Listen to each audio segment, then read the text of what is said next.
Cek.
Nabila yang akan menemani kalian belusukan di kampus Dharma Wangsa B Universitas Airlangga. Pastikan Sobat Hebat menonton ini dengan santai dan sampai habis ya. Namun sebelum itu, kita harus scan KTM dulu untuk ngambil tas dan juga kunci loker. Yuk!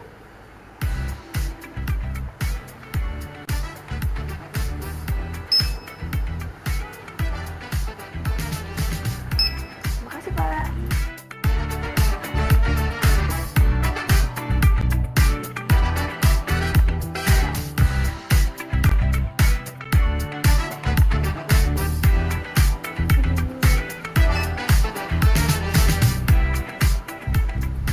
Perpustakaan ini dilengkapi fasilitas yang lengkap sobat. Dari koleksi buku bacaan, ruang komputer, akses jurnal publikasi, ruang baca, ruang podcast, hingga toilet dan musola juga ada di sini.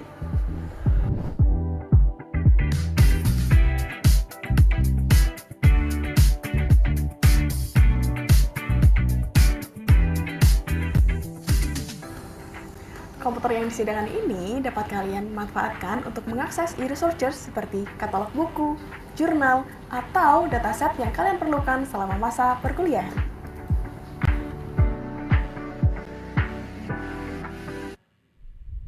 Sobat, sekarang kita berada pada Rubeli, atau ruang belajar individu. Ruangan ini difokuskan bagi kita yang ingin belajar dengan keadaan yang lebih private.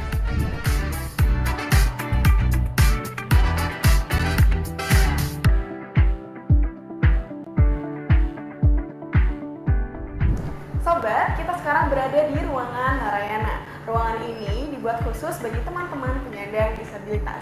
Nah, saat ini kita sudah berada bersama Bapak Ika. Halo Bapak Ika. Halo, selamat malam.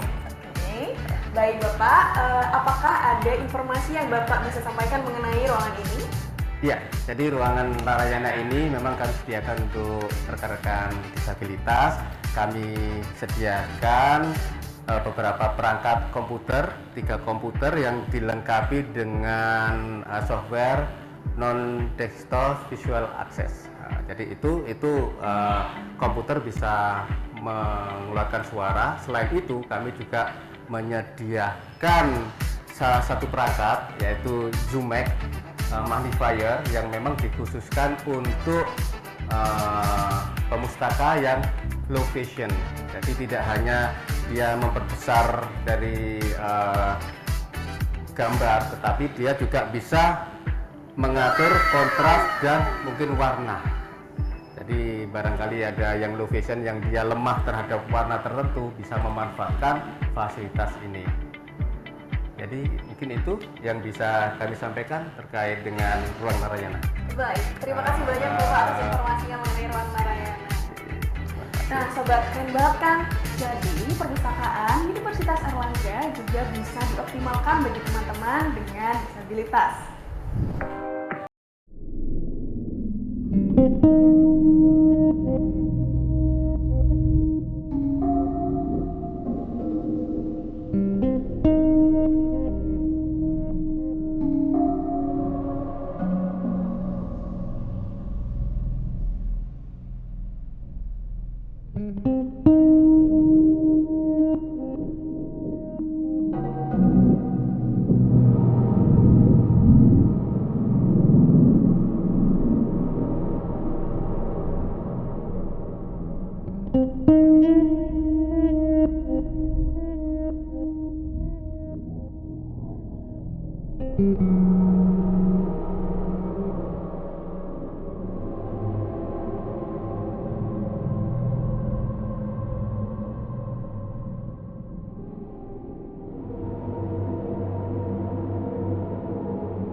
Halo.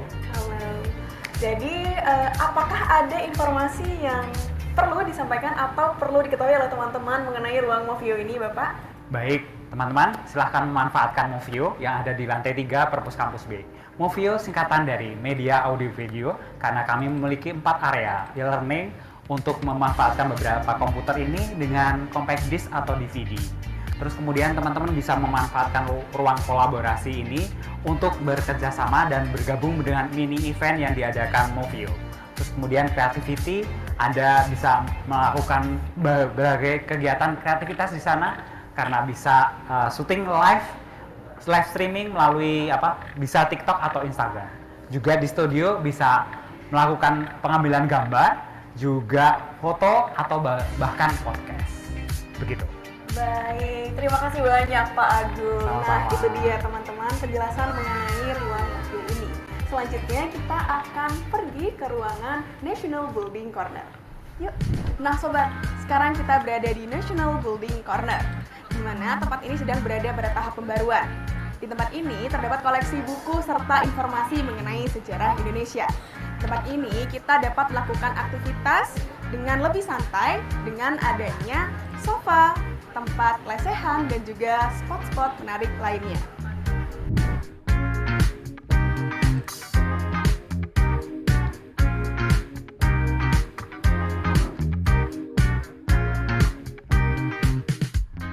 Nah, Sobat Hebat, setelah kita keliling ke perpustakaan kampus Dharma Wangsa B Universitas Airlangga, capek ya. Kayaknya kita butuh makan dan minum deh. Tapi kira-kira di perpustakaan emang boleh ya makan dan minum? Jangan salah, di perpustakaan ini disediakan tempat khusus bagi kita makan dan minum selain mengerjakan tugas. Kira-kira ruangannya apa? Ruangan itu bernama Lip Cafe. Yuk.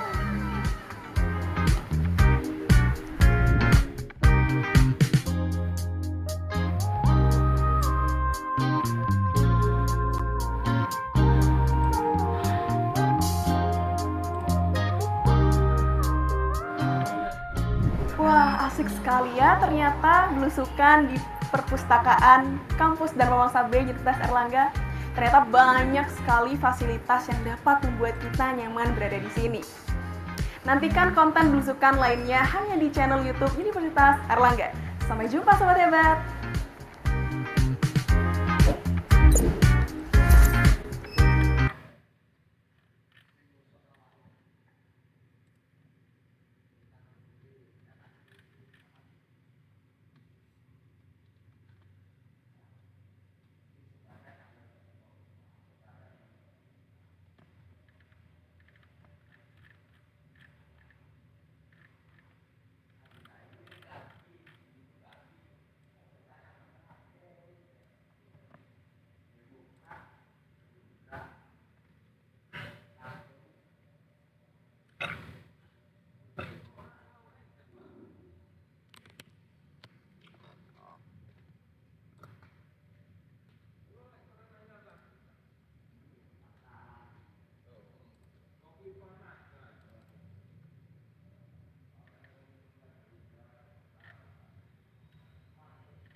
Baik, Assalamualaikum warahmatullahi wabarakatuh.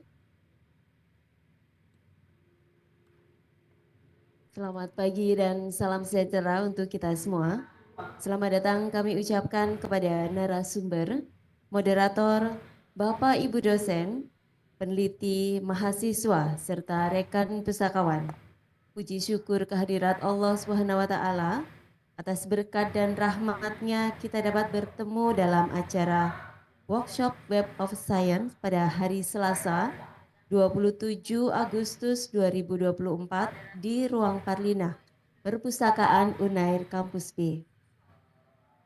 Yang terhormat, Ibu Suherni Esos MSI selaku Kepala Perpustakaan Unair beserta jajaran, yang kami hormati Miss Julin selaku narasumber, Ibu Wiwi Wiyanti selaku moderator, serta Bapak Ibu dan rekan mahasiswa peserta workshop. Berikut adalah susunan acara pada hari ini.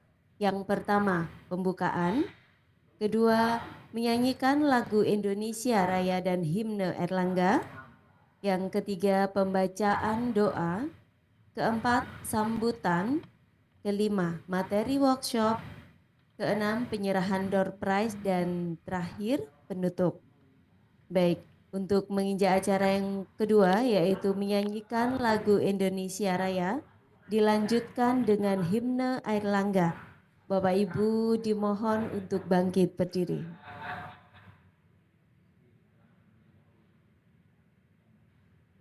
Yang kedua,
Bapak Ibu diperkenankan duduk kembali.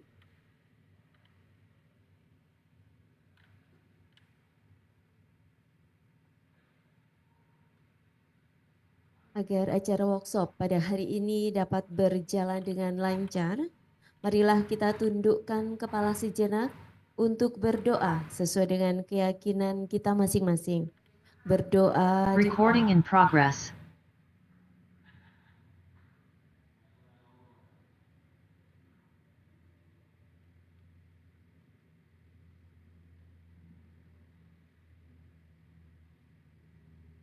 berdoa selesai.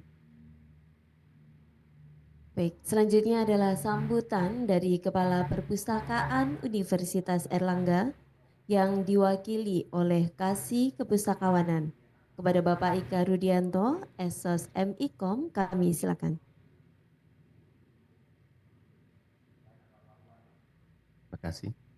Assalamualaikum warahmatullahi wabarakatuh. Selamat pagi, salam sejahtera buat kita semua.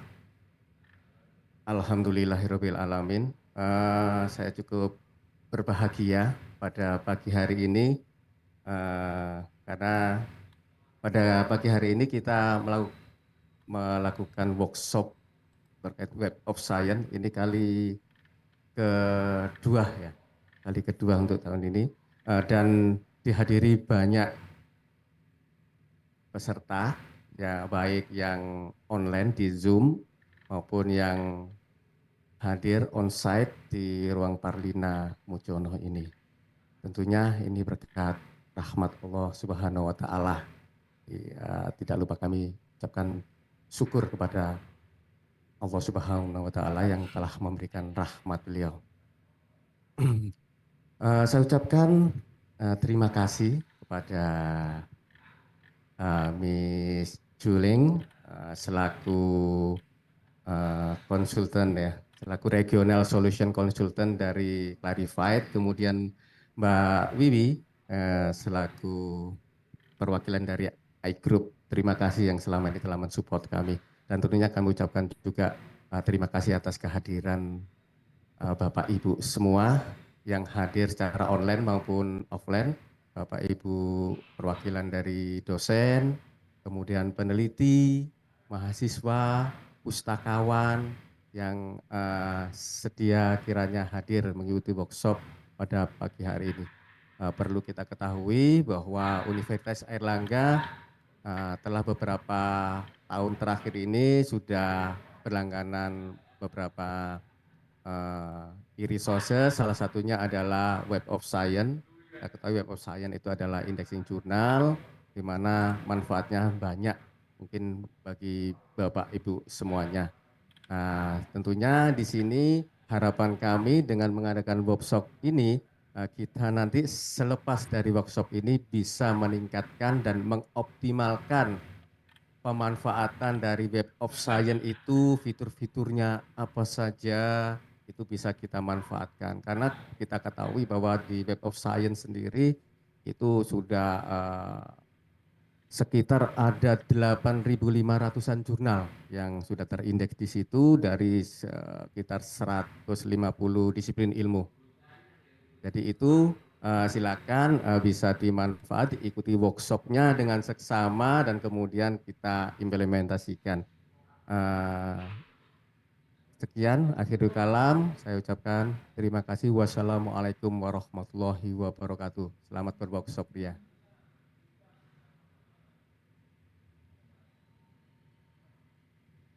Baik, terima kasih Pak Ika atas sambutan yang diberikan, dan saatnya Bapak Ibu kita masuk ke acara inti pada hari ini, yaitu materi workshop Web of Science yang akan dipandu oleh Ibu Wiwi Wianti.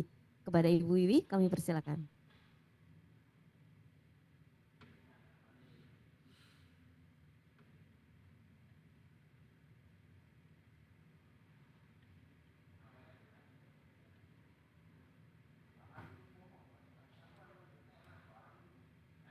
Tes. Cek.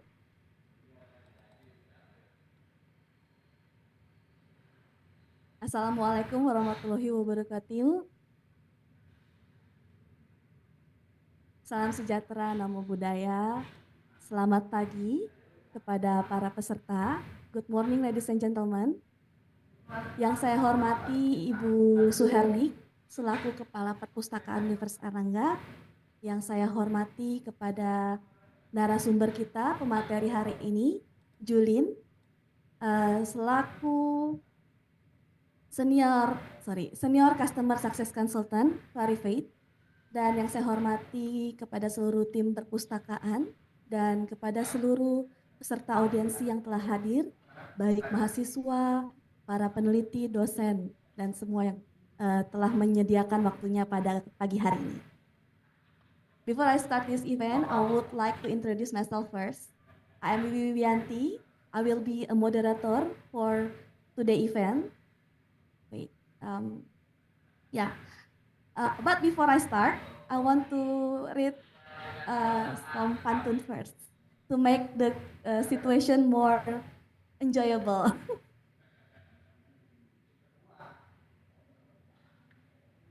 Jalan-jalan ke perpustakaan Universitas Airlangga. Jangan lupa meminjam buku. Semoga hari ini kita semua berbahagia karena kita semua dapat menimba ilmu. Okay. Yes, I will start in English again. This hybrid workshop Web of Science 2024, which is form of a collaboration between Clarivate and the Library of Airlangga University.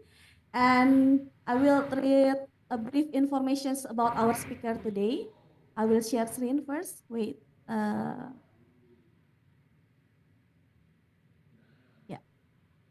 Ching Julin, as a senior customer success consultant, specializing in Clarivate research and analytics solutions, Julin engaged with researchers and university leaders around Southeast Asia in discussions around optimizing researchers' workflow, bibliometrics, and strategic decisions making. Julin has extensive experience in STM publishing, covering various research fields. During her career, she represented leading academic publishers in engagement across Asia Pacific. Julin's passion for marketing, client engagement, and academia, combined with her experience in different publishing houses, enable her to provide a unique blend of insight and stakeholder perspective regarding academic research output and research evaluations. So Julin, from this short bio, you've been in a few publishing right before. Yes. So like I've been in Elsevier. oh I've been in Sage. Sage. And also British Medical Journal, BMJ. Okay. And in Clarivate, how long you've been here? Clarivate. Oh, too long. It's like 5 years, 5.5 years. Yeah, I can get long service soon. yeah. So for the audience, based on her experience, we can see she qualified enough to bring this kind of topic, right? And in this event, we will have two main topics. The first topic is, First topic is step to research, discovery, and efficient literature review. In this season, you will be able to understand how to conduct literature review efficiently. And the second, you can understand how Web of Science can help you find the most influential and hot research paper. And the last, you will be able to learn how to identify gaps and emerging trends in a particular topic by exploring the citations network of a paper. And in the second season, we will learn about publishing for research impact with journal citations report. In this season, you will be able to understanding the other key metrics for journal evaluations beyond impact factor and avoid the pitfalls of publishing in predatory journals. Second, you can get information how to best practice of using journal impact factor or journal citations indicator for journal evaluations. And the last, you can learn how journal comparison and selections of best fit journal to publish your research. Yeah, before we start, I will explain some regulations in this workshop. First, we give 60 minutes for speaker to deliver the material in every topic. And while the speaker is delivering the material, participants are not allowed to interrupt because we will have session Q&A after speakers finish the presentations. Okay, without no longer. Thank you. The rules sound very strict, right? Before I will start some video from Clarivate, can I play video from my PC? Yes, wait, I will share my.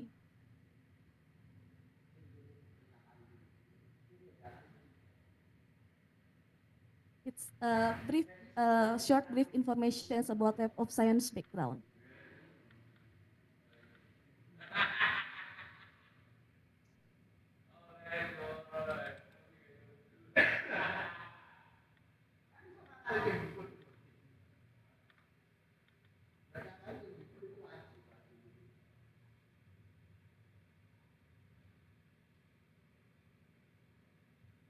The Web of Science Core Collection is the world's most trusted and respected source of interconnected research information.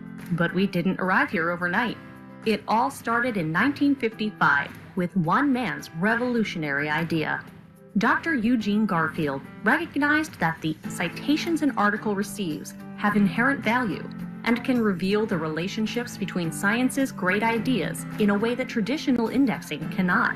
He saw that by selecting the world's best research content and indexing every citation, one could form a global network of the most influential ideas that transcends disciplines, nations, languages, terminology, and time. The Web of Science is now more powerful than ever, but our mission has remained true and unwavering. Rather than trying to do the impossible and index all of the scholarly literature in the world, our expert in-house editors instead select only the most influential source materials from across the globe. This selection process is independent of publishers and research institutes, ensuring that the version of the literature you see is an accurate, unbiased reflection of the research landscape. Then, we index both the source items and every reference made by those sources, whether they point to scholarly sources or not. In essence, we include both the most significant scholarly content and everything that contributed to it. Everything else is just noise. We've been building it right from the beginning. This consistent methodology, used for over 50 years, has created a world-class index, ideal for search and discovery, as well as for analytics. You don't compromise when pursuing your life's work, and neither do we. Thank you. Now, Julin, the floor is yours. Thank you. Selamat pagi. I think that's the only bahasa I know. Besides, makan sudah? Sudah. Study sudah? Belum. Okay, let me share my screen. For those who are online, hello.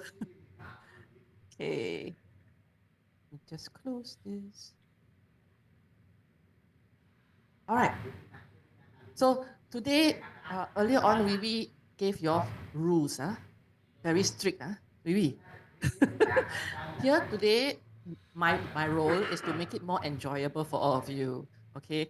At the end of the session, we actually have potentially quiz.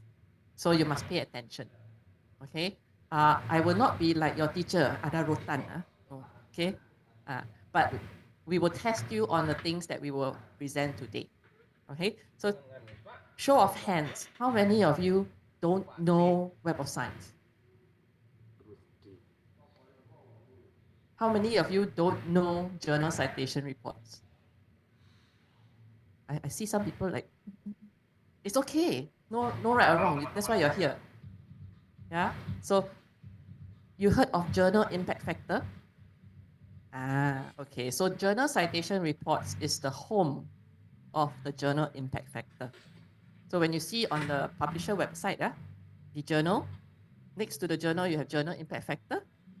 That one comes from journal citation reports.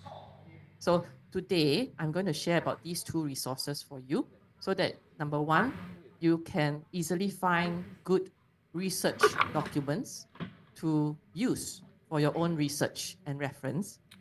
And I will also teach you how to think about the journal before you submit your manuscript to that publisher or that journal, because it's very important. Yeah. Okay. So through the session, if you have questions, I will happily answer them. Okay, but we definitely have a Q&A session, right? Right, Bu Wiwi? Boleh tak? Okay. Yeah. All right. So first thing, I wanted to share this phrase with you. Keyword search is easy, but often less robust than you think. Now, how many of you always start with Google search? It's okay, never mind. Sure.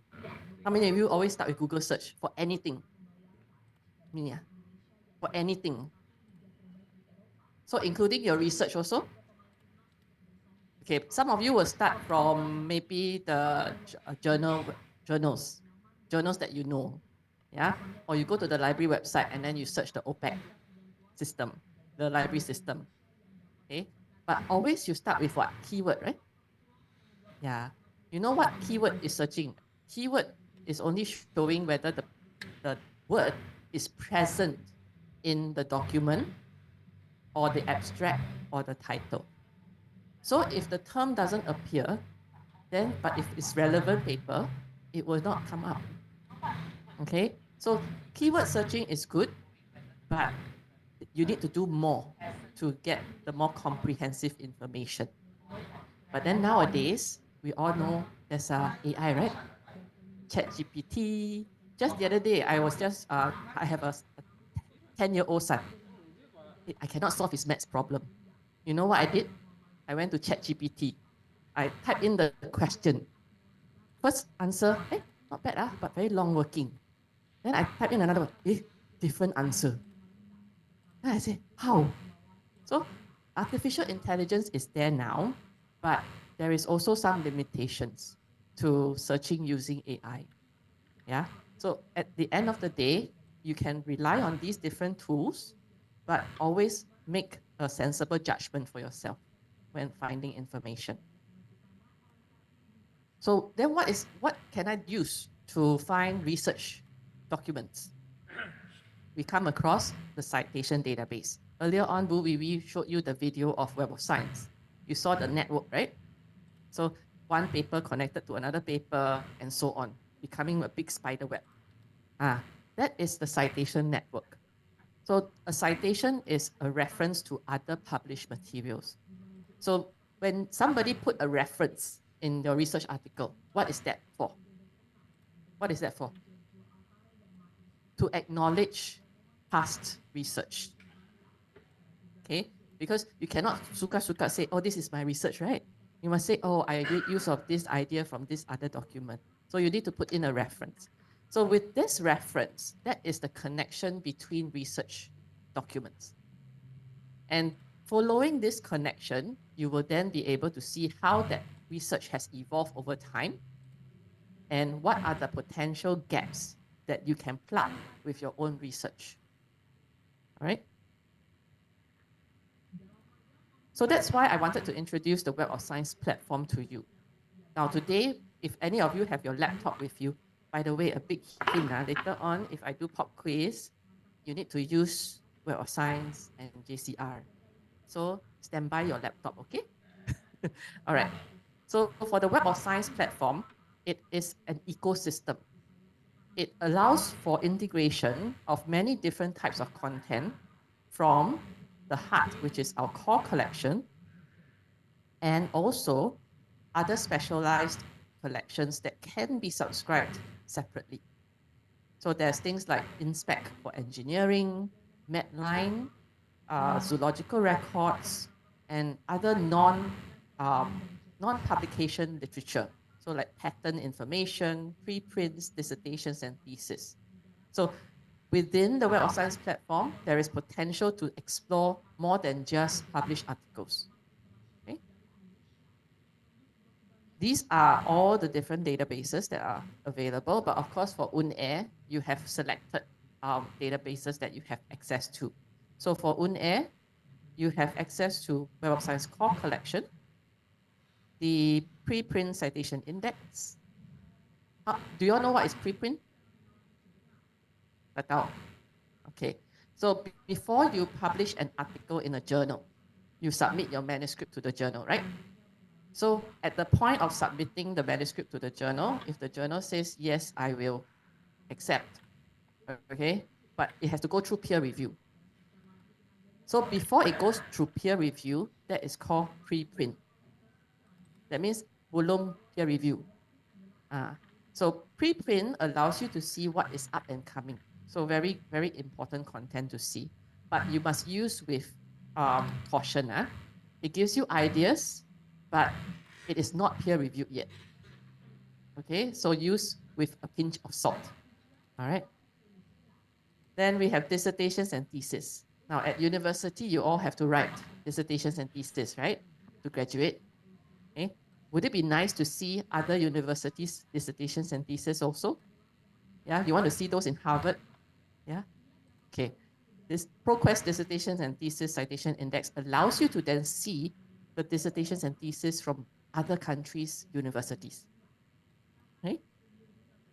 You also have access to Grants Index.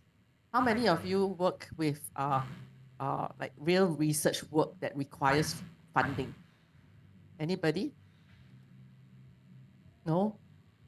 Okay. If you want to potentially next time be a researcher, okay, you might want to apply for grant. Then when you want to apply for grant, you want to see what the funder has previously funded before. So all of you heard of Bill and Melinda Gates Foundation, right? Yeah, Bill and Melinda Gates Foundation gives a lot of funding for research, medical research. You want to know what kind of research they have funded so that when you want to apply to them, you know what appeals to their grant. All right. So those are the ones that UNAIR actually has access to. So coming back to the citation network, how does it work? So today, if you're going into Web of Science, you always start with a keyword search. It's okay. It gives you a big web. So I like to use the analogy of fishing. Yeah, fishing. When the fishermen go out to sea, they don't use one fishing rod, right? Fish until when, I also don't know. Okay, they will cast a net. So the keyword search allows you to cast that white net first. Yeah, and then you use the filters and the other tools within the system to pull in that net. So as you pull in that net, your result set becomes smaller, but good big fish inside. Okay, so that's how the citation network works. So let's say I have found a research article from 2012 that gives me an idea, Eureka, ding, light bulb, I got an idea. I want to use this one to see whether I can formulate my own research. Okay, so from this Eureka document in 2012, published quite a long time ago already, right? You want to see the full timeline of the change. So how do you find what has happened before 2012? How do you find what has happened before 2012? Where do you see in the document? I heard somebody mumble references. Yes. So it's under the cited references. So the cited references will always be past published documents. Okay? So these ones will be the ones in blue. And you can definitely continue to see those documents references as well. And then that's how the network evolves. But now this year is what, 2024, right? What has happened between 2012 to 2024? You will look at time cited. How many times this document was cited by newer publication? So those that are in green. So now you can see backwards in time, forwards in time, and see the comprehensive timeline of this research. Okay.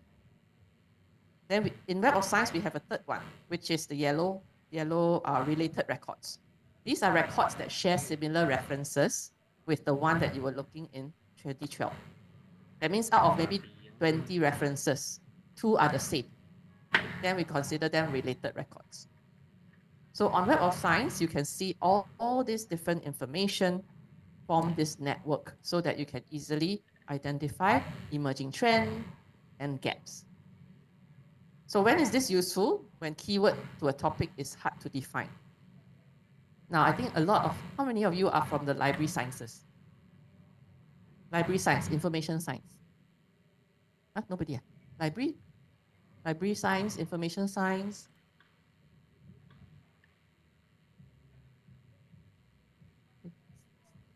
Some of you are, some of you know. No? Which specialization? Shout out.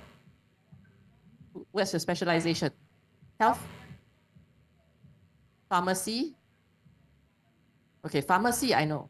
Pharmacy, let's say, if you want to, pharmacy, I think if you're working on nutraceutical products, pharmaceutical products, you want to develop that one, okay? You want to identify the chemical compound. Let's say there's one chemical compound called epoximycin. You might want to know when it was first discovered, how it has been applied since its discovery. So was it used in anti-cancer, anti-tumor drugs? Was it a successful application or not?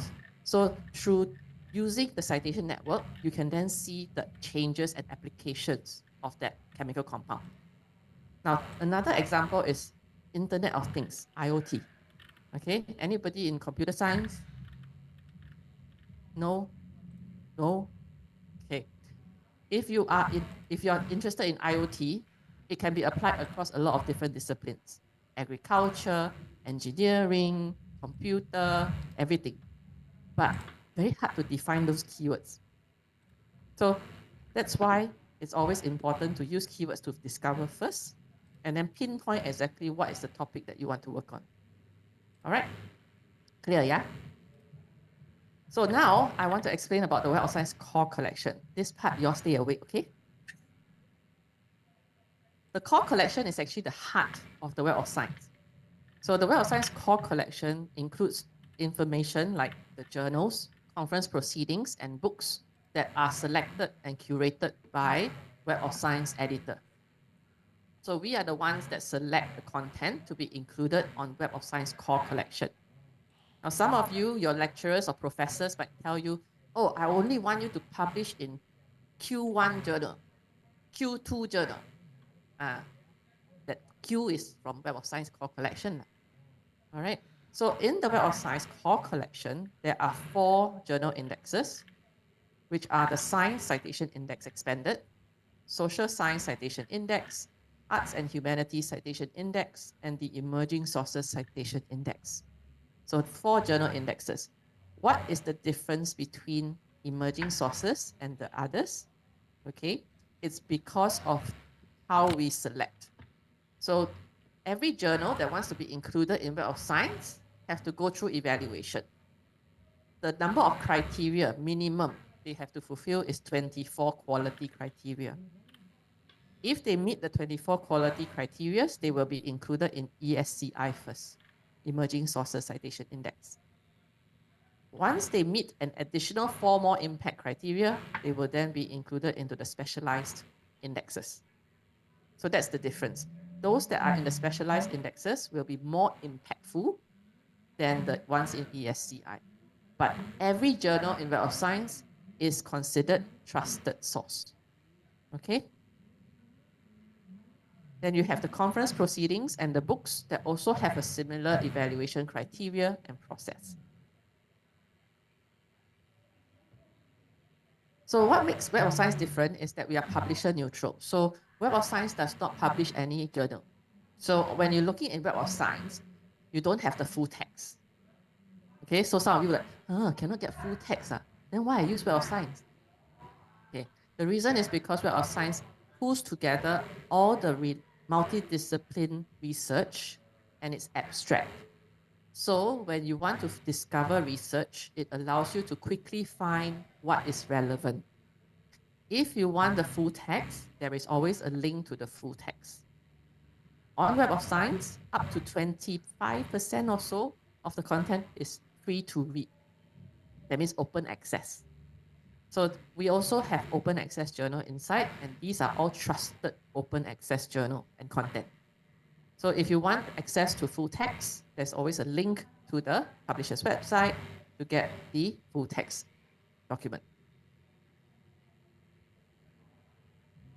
Okay, earlier on I mentioned about preprints, so I won't go through too much detail in the slides, but currently we have about 5 repositories that we cover. So I think some of you who are familiar with preprint will say, hey, I can go to all these websites to access preprint for free. Why I need to use Web of Science? The reason is because you are putting in the preprints into the Web of Science ecosystem. So you can see the different versions of the preprint. And finally, if the preprint was published in a journal indexed in Web of Science, you will link to the Web of Science core collection record. Okay? So for dissertations and thesis, the number of content that you have access to is 5.7 million records. Okay, from over 4,000 different universities from over 60 countries. So to use this index, later on I will demonstrate to you. You just type in your keyword for a particular subject area, use a keyword search, and you'll be able to uncover some of these dissertations and theses. Okay, and then we have the grants index.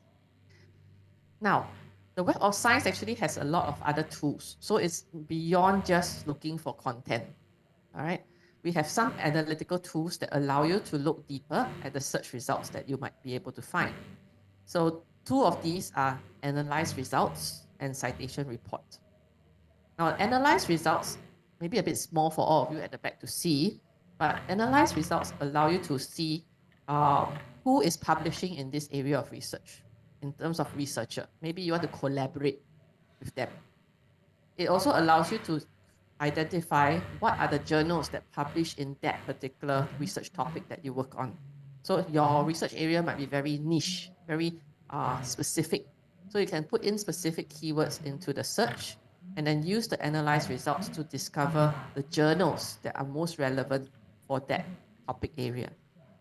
You can also look at which funding agencies are funding this area of research. Now, citation reports is useful also. How many of you already have papers published in Web of Science? Okay, one professor. Professor? Doctor? Okay, so you have already published an article in Web of Science. You might want to run some kind of report to see the citation performance of your papers. So the citation report allows you to see your publication over time and the citations that you have gotten. Okay? If any of you are curious to find out about UNS papers, you can also run this report for all of UNS published documents. Okay, these other 2 features also very useful. First one is the highly cited papers and the hot papers. I always call them the trophy and the fire. Why the trophy and the fire? Highly cited papers are the cream of the crop of publications. So these are papers that have enough citations that put them in the top 1% of their field.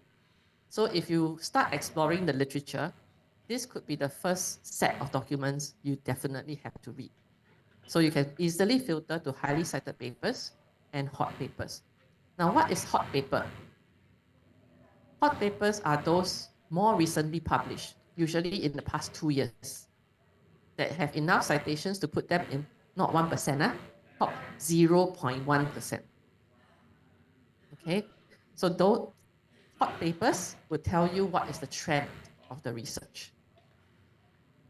Then we have usage count filters that are available based on date, citation counts, usage counts, all available for you. I talked about full text, so there is a link to full text on every record. So if it's a free open access document, you can definitely link out to the free full text from the publisher. If any of you can install a plugin for your web browser, you can install EndNote Click. All right? You don't have to use EndNote to use EndNote Click. Anybody can use EndNote Click. This, once you install, it will show you this link next to the record if there is a full text PDF available. So just one click, no need to search again. It gives you the full text PDF. Okay, very convenient. Now, open access is there. For most of you here, I think you're more concerned about which article free to read, right? So if that's the case, this first filter is the most important, all open access. So as long as you can filter to all open access, all those records have free full text. Okay? Now, we also recognize the fact that one search session is not enough. Sometimes you need to do multiple search. So we allow you to customize your data set. So imagine you can put bookmark on Web of Science. So you can create a mark list to store a set of documents separately. So some of you would like to use this to manage like a reference list. Okay, I hear some echo. Maybe you can off that microphone, see. Okay. All right, so here, by looking at the mark list, you can save up to 50 lists. Each list can save up to 50,000 records. And once you have saved the list, you can still use the analyze results and the citation reports for that custom set of documents. Okay? But one thing, if you want to use this feature, you need to register for your own account. All right? How many of you use EndNote online? How many of you, do you use RefWorks? No. Mendeley. Okay. Okay, it's okay. So if you use Mendeley and you want to export to Mendeley, the references, okay, you can use the export and choose the RIS option. So there is a RIS file that you can download, and that is the one that you can integrate, export into Mendeley. Okay. We have other export functions as well. So if you want to combine data sets, some of you do big data analysis and so on, you can actually export the data from Web of Science and integrate with your other data outside of the platform. So we have a plain text format and Excel format available.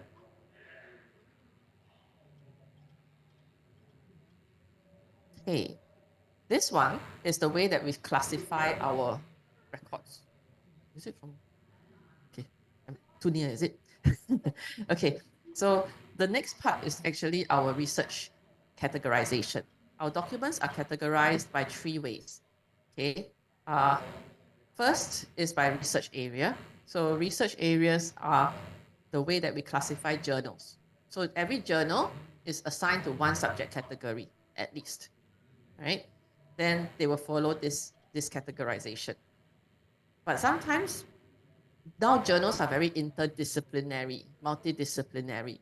So if you want to pinpoint specific topics, that cannot be easily done with this category.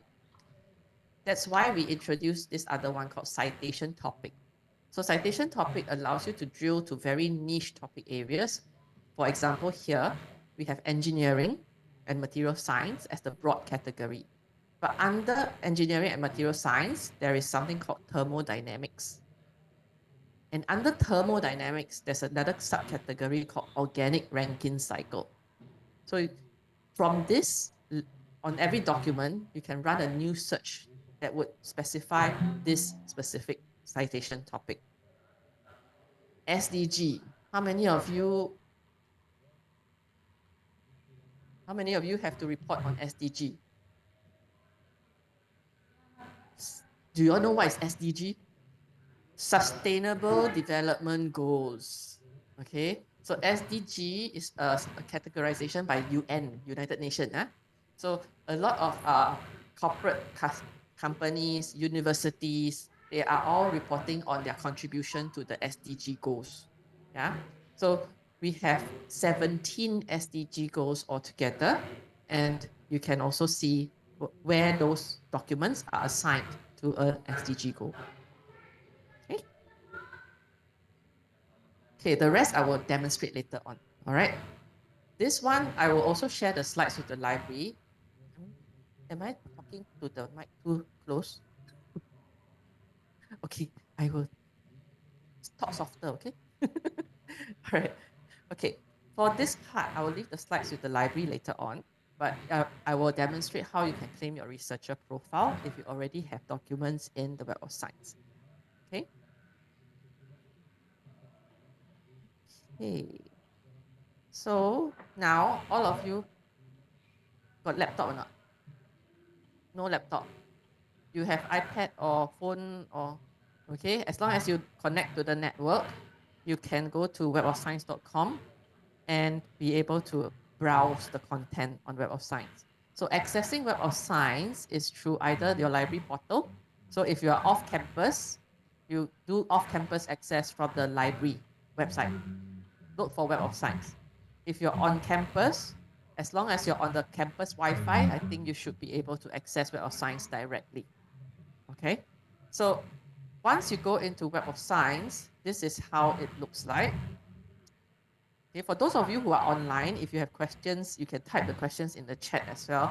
I think Bu Wiwi will help me to monitor the questions, yeah? So to see what you have access to, you can definitely see document search and researcher search. Under the document search, if you look under search in, these are all the databases that you will have access to. So you have access to core collection, grants, Korean journal database, not K-pop, okay. Then preprint citation index, ProQuest dissertation index, and CLO. So what is this Korean journal database and what is this CLO citation index? These are regional focused journals. We actually also have another one, which is the Arabic citation index. So that is focused on those coming out from the Arabic countries, right? So for today, I will focus on Web of Science core collection, but this platform allows you to search across all the databases that you have access to at the same time. Okay, but if you click on all databases, you will notice that the number of fields that you can search is smaller compared to the individual databases. Okay, so let's go to core collection. If you go and look under editions, these are the years of content that you have access to. So you have 1970 onwards for most of the content. Okay. And you can then start to search all these different fields. All right. Now, first thing, if you want to look for a particular subject topic area, what is the best field to use? Is it all fields or topic? You want to use all fields or topic? Which one better? If you want to look for topic. So you want to put in a keyword like artificial intelligence. Which one will be better? Or you want to put in green technology. Which one is better? Use topic. Okay? Use topic. The reason is because the topic search will just show you documents that have the keywords appearing in the title, the abstract, keywords by the authors and our system. Right? If you use all fields, it basically searches everything, including the affiliation title, affiliation name, the author's name. So if anybody is called Bob Green, and you type in green technology, Bob Green's paper might not be about green technology. It will still come out as a result. Okay? So let's start with a topic search. Let's look at ICT. So I put in this very long search string. So the reason why I'm showing this is because I want to let you know that we can put in all these different connectors. Okay, so these connectors end this wildcard, this quotation mark. Do you all know what it is for? Yes or no? Don't know. Okay, this one I think need to have the information search literacy course. Okay, but this allows you to say, oh, I only want to find papers that have the word information and communication technologies, everything. So the wildcard is to say anything after that is IES or Y. Yeah. Quotation means I want this exact same phrase. Okay. And also ICT. All right. So you can use all these connectors to build a more precise search if you want to. You can also add another row and add connectors here and put in maybe publication year. All right. So I put in 2010 to 2024 and search. So now I have my 3,000 plus documents that talk about information and communication technology and ICT. Okay. Now, we also use AI to generate additional keywords that you can put in. So say, for example, here, I want to put in specific ones for ICT. I browse through to see whether there's anything else, education technology. Okay, so you can continue to add, like must include, okay, and search. And then it reduces the results to just 3. Okay, so that's how I talk about casting that wide net and then using some of these things to filter down to precise documents. Right? Okay, so let me just remove some of this and start another search to show you. I'm going to put in hydrogen energy under topic search. And I want to put in publication year 2010, 2024. Okay, so these are my hydrogen energy papers. I can choose to add more keywords if I want to, but for now I don't want. I want to use the filters. So on the left-hand side, you see those highly cited papers. So you can limit to those and refine. And these are the papers that you definitely must read if you're working on this area of research. All right.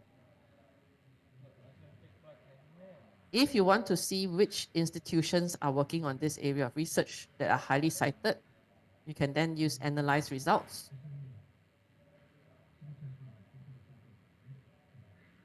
And you can see the researchers. So there's a researcher profile option. These are the researchers that are working on hydrogen energy that are highly cited. Okay. So you can click and view their records. And on every single record, there is a corresponding author. So you can actually email the researcher to discuss also. All right. Now, if you are publishing in, if you are researching on hydrogen energy, where should you publish? You can also look at publication titles. So these are the journals in Web of Science that you can submit to based on your topic search. Okay. Okay. Next, I will look for a chemical compound. Some of you are in pharmacy and health sciences, so I'll show you some examples from there. Okay. So now I'm looking for a chemical compound called epoxamycin. There are only 369. Okay. I can sort this list by relevance.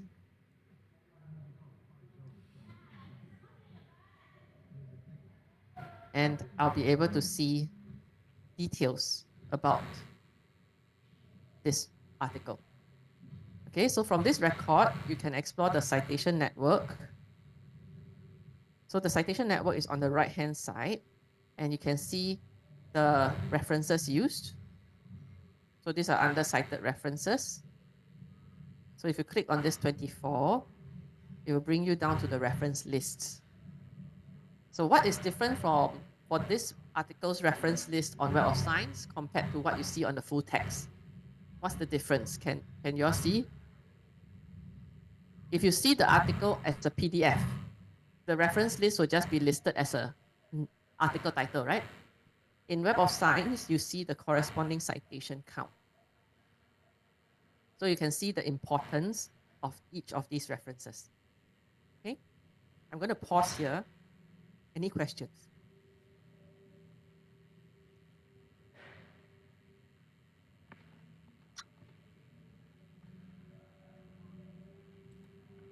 Para audiensi jika ingin bertanya dalam bahasa Indonesia, tidak apa-apa, nanti akan saya bantu terjemahkan jika ada pertanyaan sampai sesi ini.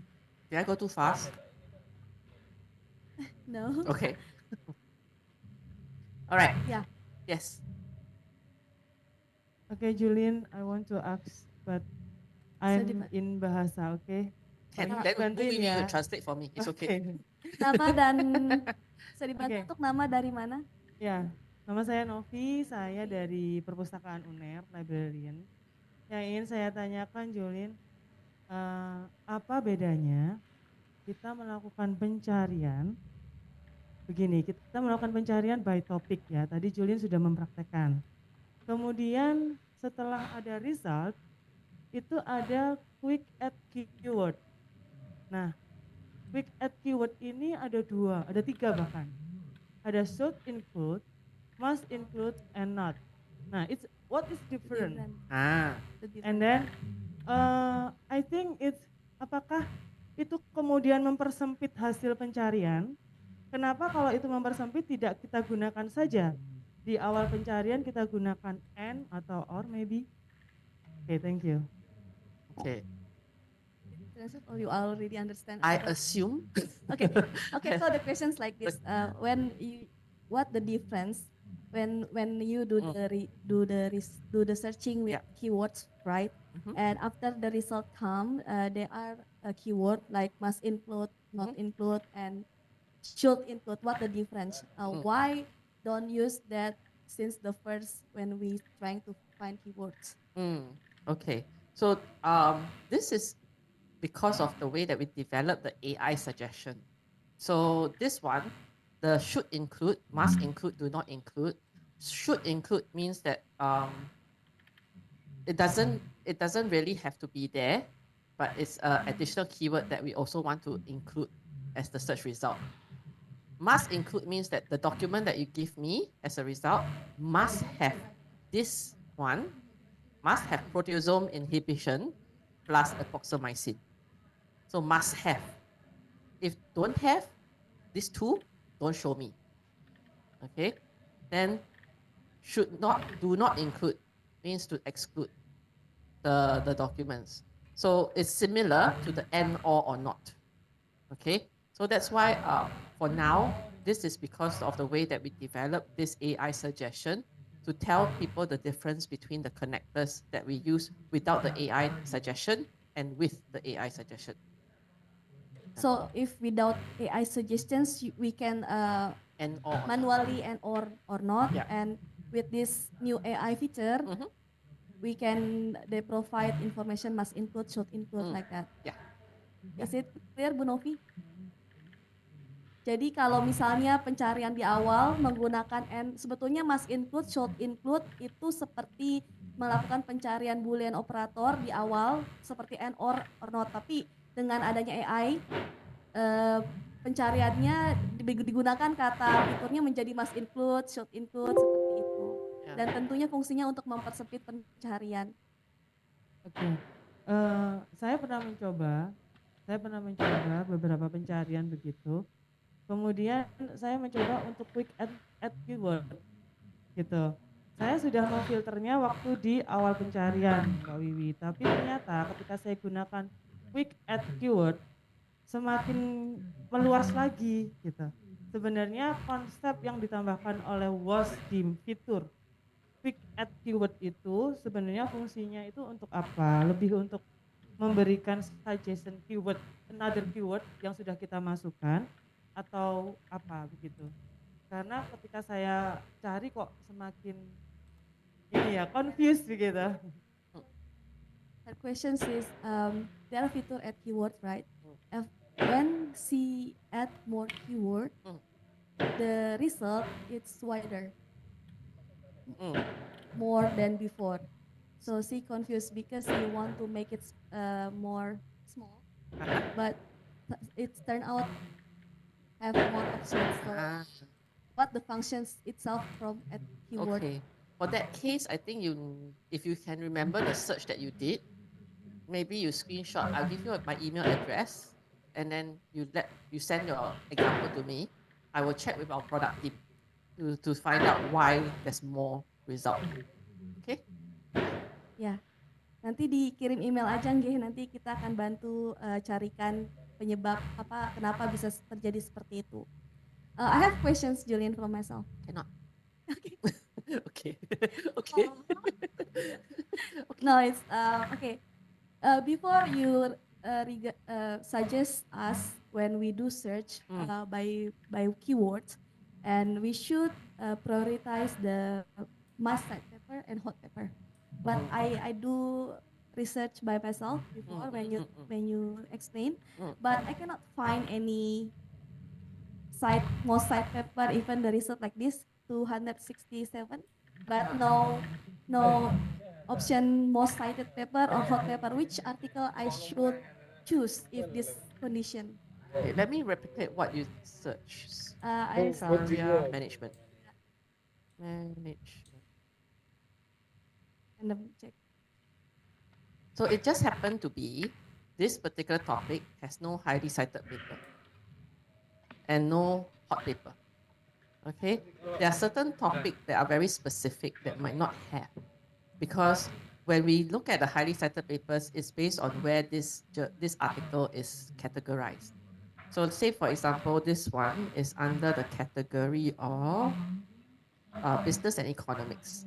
Yeah, it's a very broad category. So when we calculate the highly cited papers, we only take the top 1%. So there are other papers that are more highly cited compared to this specific set from Sharia management. Okay, but earlier on, when you were looking at other topics, there was highly cited papers. So even things like information, ICT, there is a highly cited paper filter already. Okay, if any of you, when you're online and you can't see this highly cited papers logo on anything that you search, contact us, and then we can guide you on how to make sure that you get access. Okay, but once you are online in the campus, this should be visible for all of you, even without signing in. All right. Okay, so the next thing that I will show you is the mark list. So in order to use some of the personalization features that we have on Web of Science, you need to register for your own account. So to register for your own account, just click on register on the top right. Register with your own institutional email so that we can recognize you, or the email that you frequently publish with. So if you came from another institution, but you publish papers in the other institution, you can use you can add that email later on. Okay, but for now, just use your institutional email to activate. Maybe I can add more information. Jadi Bapak Ibu sekalian yang saat ini terhubung dengan Wi-Fi bisa melakukan register di tadi yang sudah ditampilkan oleh Julin. Nah, nanti menggunakan email uner.ac.id. Setelah itu nanti bisa mengakses. Sebetulnya bagi para sivitas warga di UNER itu punya akses VPN sendiri kan, jadi sudah otomatis bisa akses. Tapi kalau misalnya mau register langsung, itu juga bisa melalui register personal account seperti ini, dan ini nanti email dan passwordnya itu bisa digunakan di luar akses jaringan dan harus diperbarui setiap 6 bulan sekali. Ya, itu tambahan informasinya saja. Okay. The other thing that you can check to make sure that you have the correct access is on the home page at the bottom, you would see Universitas Airlangga. Okay. So once you register, you sign in, you can then start to use all the personalization features like safe search, the alerts, citation alert, new paper alert, and also your own profile. So you will have your own researcher profile once you've registered. And your profile can be something like this. So you click on my profile. Mine will be 0 lah, because I never publish anything. Okay, but got my nice picture down there from many years ago. But you will see your documents. You can also include peer review. So if you peer review for journals, you can also include that in your profile. And you will also then have your comprehensive metrics. Okay, I'll show you an example from UNAIR. So you can do a researcher search. And I know Effendi. Oops. Okay. So this is a claim profile by Dr. Ferry. Okay, with 12 publications here. Actually, it's just one F. Sorry.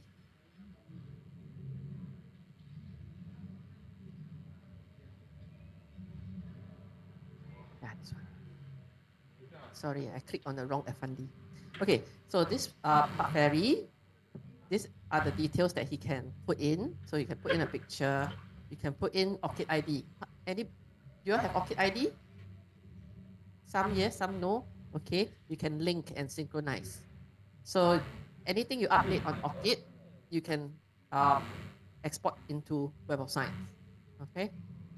Then you will see all your publication. You can also put non-Web of Science publication inside.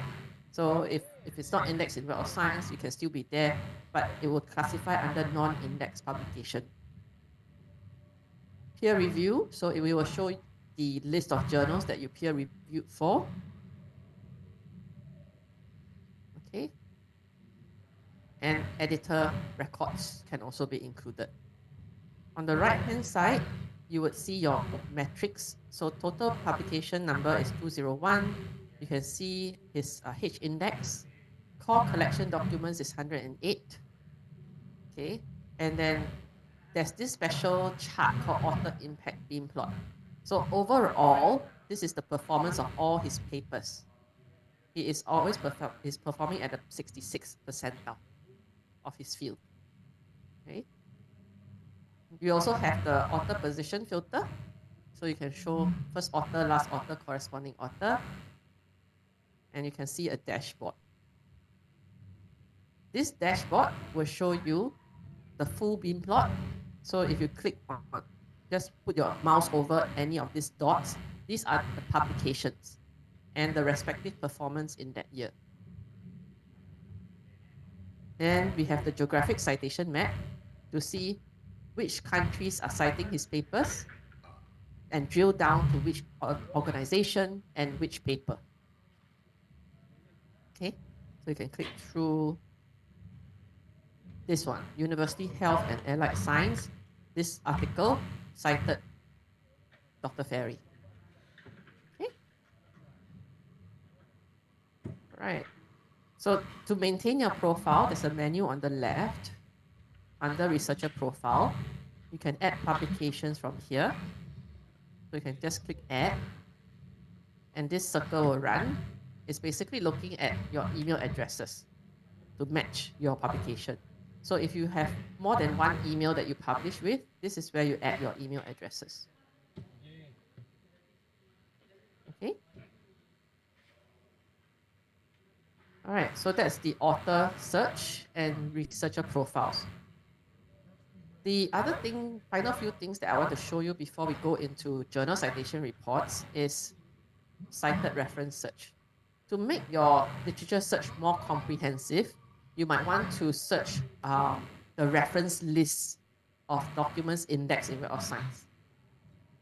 Okay, so to give you an example, you can look for things like policy documents, maybe standards. So if there are certain standards documents that you wonder whether it's been cited by other research articles, okay, that means non-traditional research documents. You can search under cited references.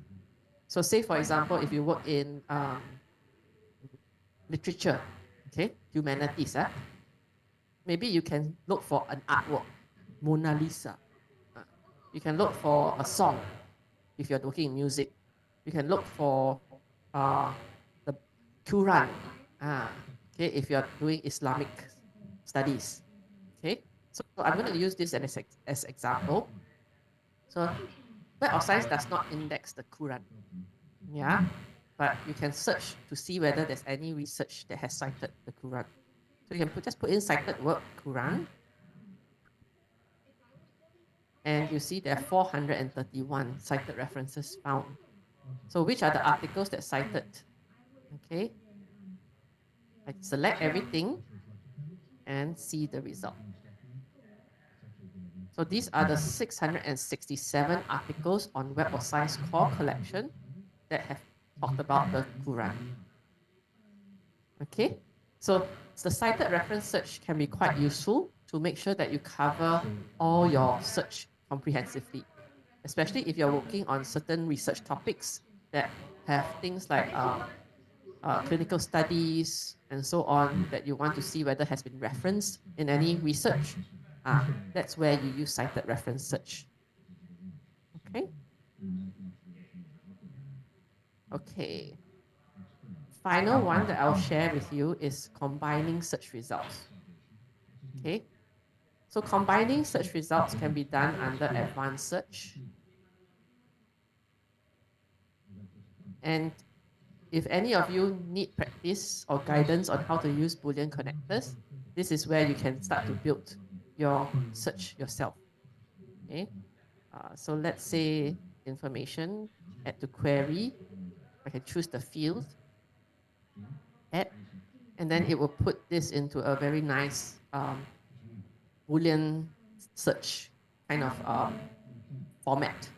And then I want to put in additional one, year published, and put the connector and then it will formulate for me the search string. Okay. So that's one. To combine search results, okay, you do it here under your session query. So when you have done a search, multiple searches during this session, okay, you will see all the searches here and the corresponding results. So if I want to know whether Universitas Airlangga has published something, okay, I can do another search here for affiliation. Okay. You can use affiliation search to search for Universitas Airlangga. A-I-R-L-A-N. So it's under Airlangga University. Add to query and then search. All right, so there's 11,000 publications from UNAIR on Web of Science core collection. All right, so now I want to combine this search with another search. So I go back to advanced search. I should see this search here. I will select Airlangga University and this one. Okay, and combine the set with N. And it will tell me whether I have any results or no results. So if there's no results, means that there's no papers from Airlangga that talk about that topic. Okay, maybe we can look at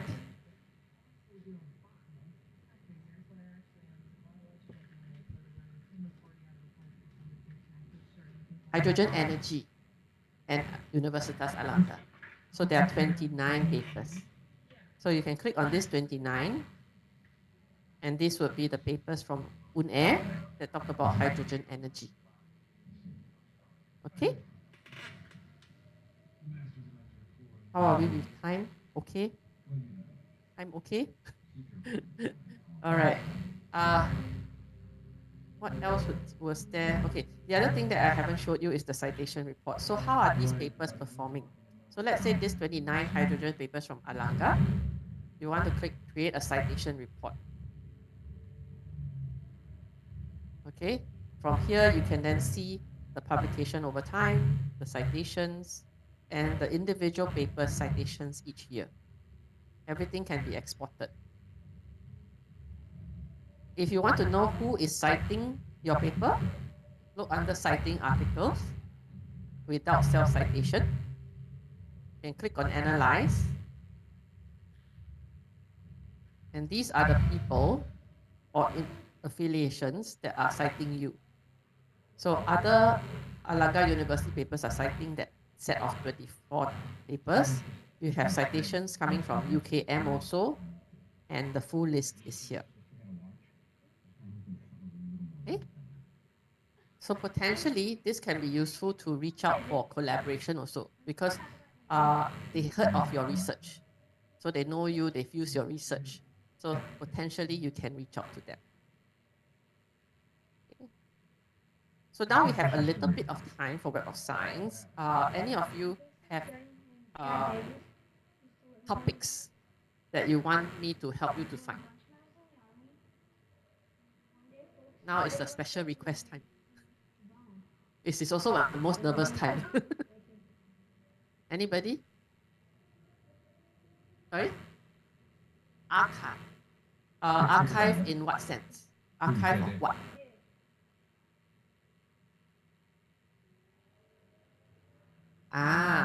Okay. Using AI technology for archiving. Okay. So let's see whether we can find that. You're challenging me. Okay, archiving and what was the other one? AI, artificial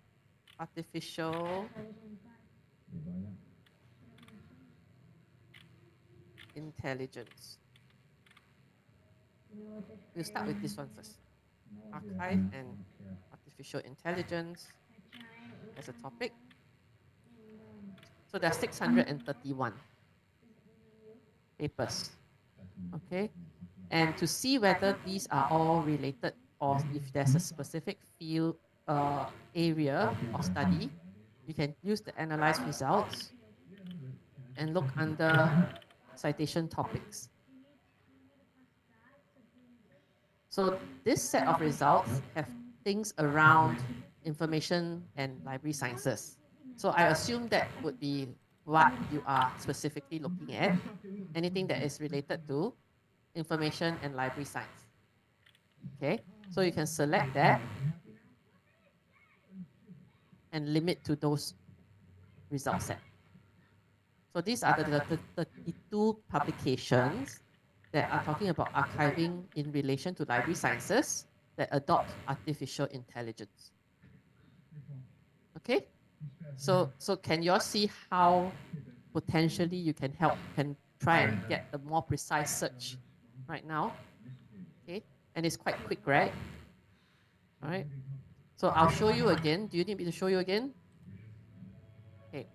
Start with your keywords first, but you must think about how you want to phrase it. If I put in separately artificial and separately intelligence without the quotation, if any text along the abstract talk about intelligence, but without artificial, it will come out also. Yeah? So I want it to specifically talk about artificial intelligence. That's why I put in the quotation mark. I put in the asterisk wildcard because I want to also include those that say archive without the S and archives. So that's why I put in the wildcard. Yeah? So once I put that in, I click on search. I get this number of results. I want something specific to library sciences. So that's why I use the analyze results to see if there's any papers that are in that area. Okay, so I use citation topics MESO because that's the second level of topic classification that is still broad enough to get more results. So there is one for information and library science. I can look at that one specifically and refine the search result. So now I have my 32 papers. All right. If you want to share this search with anybody, there's a copy query link, and I'm going to put this into the chat.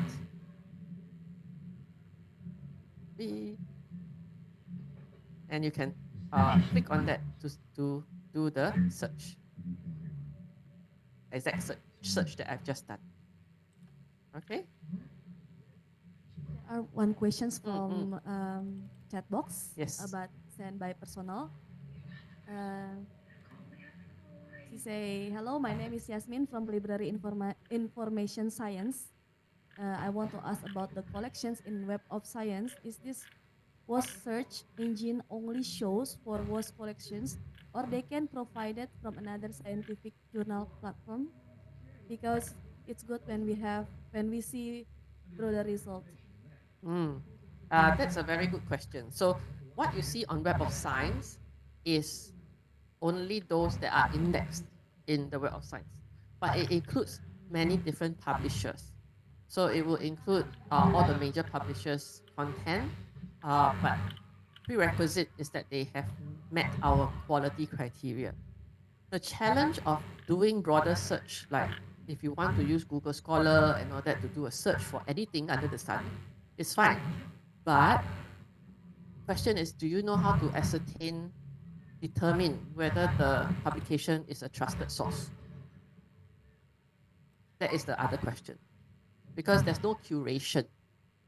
For Web of Science, it is curated based on quality. It's also curated based on what is most important for enhancing the research knowledge of the Web of Science users.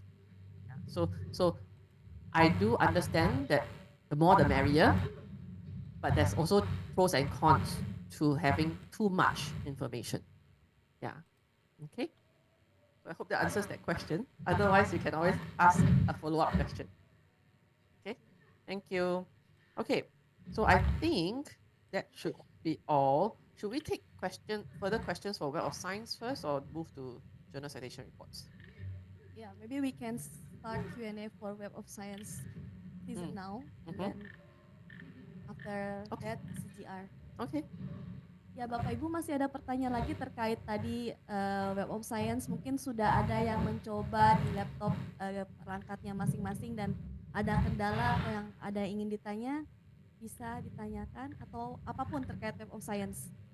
Mumpung lagi ada speakernya langsung dari tim Clarivate Web of Science, jadi bisa langsung dijawab. Ya, Ibu silahkan. Ada microphone for question.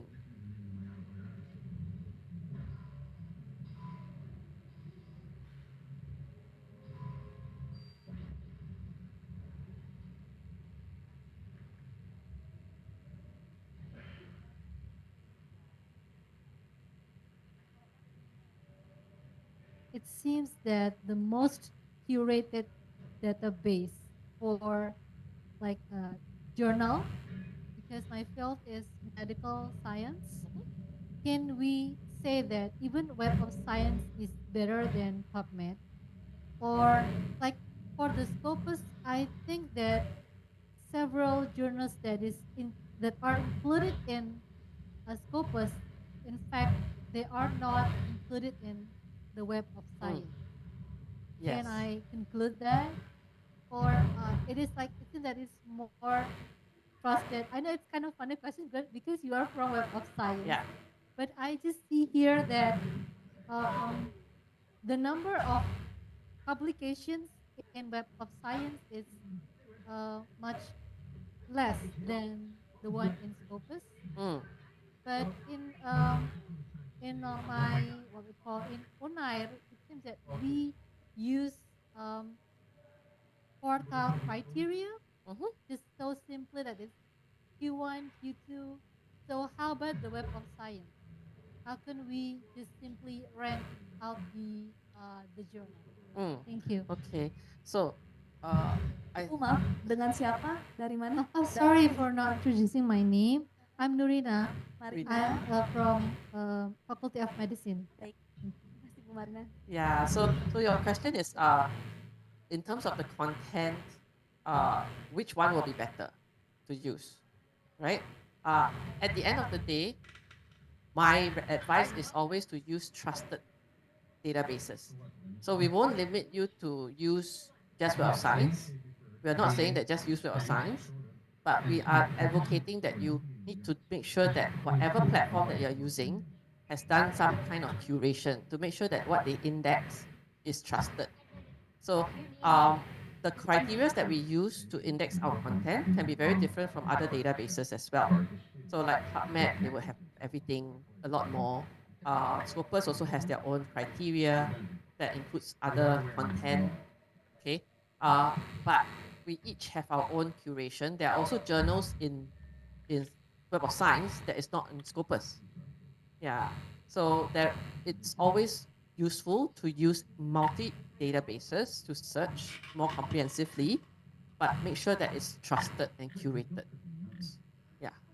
Yeah, thank you. Because I also encountered several one or two journals that is included in Scopus database. In fact, it is listed in the like kind of predatory journals bills list. So can you kind of ascertain us that it won't happen in Web of Science? I cannot give you 100% guarantee, but I can give you 99% guarantee. Okay. Okay. So, but one thing we have changed in the way that we have included journals is we used AI to detect anomalies, outlier kind of journals that have questionable publishing behavior. So we did that since early last year.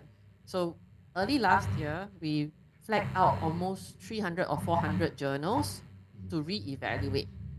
And after re-evaluation, we actually delisted, that means removed from Web of Science, over 50 journals. So we have already committed to a lot of efforts to use a fine-tooth comb to go through all the journals in Web of Science. So what you see in Web of Science will already be trusted. So what we do is we have a white list rather than a blacklist of journals. So when you look for journals to publish in, you can rely on Web of Science and journal citation reports, because we've already done that curation and it's constant monitoring, not just now. Yeah. Thank you. Okay. Okay, any other questions? Otherwise, we will move to journal citation reports first. I think we can move because of the time. Okay. Already more than 60 minutes. Sure. Just final few things. If you need more help, like today, tak faham saya, okay, saya cakap tak boleh okay. There's a resource center here with the question mark. There's a training portal, and there is a guide. So this one is like a self-guided course. So anytime you can go in and enroll, you can stop anytime and come back. All right. So feel free to use this as your training source. Then there is also a online help. So if you need to contact us, either you send an email to our support team, which I will type into the chat later on at the end of the session. But you can also submit a query for data corrections and so on from the website. Okay, so let me go to JCR.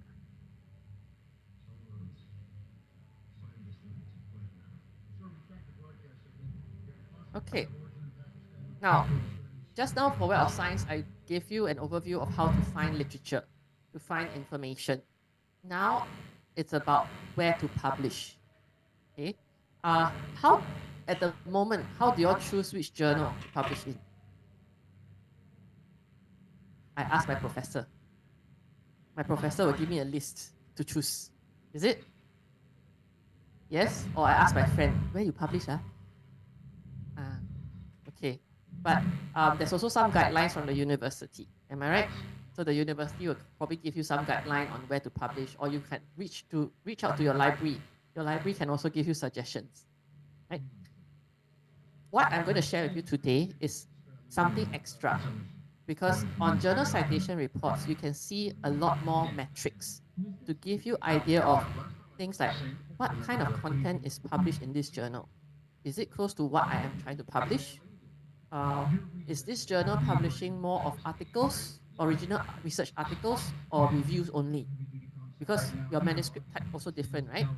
Yeah. So all these are just examples of indicators that are available on journal citation reports that can help guide your decision making. Because how many of you here were rejected by journals before? Sure have, right? Have lah. No need to shy. Yeah. Okay. It's part and parcel of research life. Okay. But what we want to do is to reduce the number of rejection, so that you already aim for the correct kind of journals, and they are rejecting you basically because of topics, and so on. Okay, so not because of very simple reasons, because you would waste time in queuing up to a journal that is not exactly suitable for your manuscript. All right. So just giving you some ideas of numbers. Okay, there are over 30,000 scholarly journals globally now, and it's rising every single day. What happens now is that in each specialization, for example, you could be looking at thousands, at least 1,000 journals per specialization. So the challenge for all of you would be where to publish, which one to choose, which one better. Yeah. For the library, the challenge is how do I subscribe to everything? I cannot subscribe to everything. How to choose the best one, right? So you want to use resources to guide you on that. Now then we drill into predatory publishing. Out of all these 30,000 plus journals, we are seeing really large numbers of increase in predatory journals over time. This number was 4 years ago. Okay, now it's, I think, even higher. So it's across all specializations from health, maths, physical science, chemical science, economics, biology. Nobody can run away from predatory publishing. But what we want to do is try to avoid stepping into those holes. Yeah? So you could use tools out there like thinkchecksubmit.org that will give you some kind of guideline on how to screen for predatory publishing. Some of you will say, can I use Bill's list? Bill's list, right? But Bill's list is not updated anymore. It's no longer in use. So for us at Web of Science, we don't believe in putting blacklists, but rather we curate constantly to make sure that what we reflect is a whitelist. Okay? So if you don't want to use JCR, you want to do it yourself, okay? This is a very simple checklist for you when you want to aim for a journal to publish in. First thing, do you or your colleagues know the journal? Quite simple, but sometimes when you are pressed for time to publish, all rationale thoughts go out the window, right? You go like, this journal says I can publish in 2 weeks. Yeah, I need to publish within that time frame, within 1 month. Okay, I submit without thinking. Yeah? Then what happens? Is there any law to protect you once you publish your article in a predatory journal? No law, right? But there's a law to protect that journal because your copyright now becomes the journal's one. So your research gone.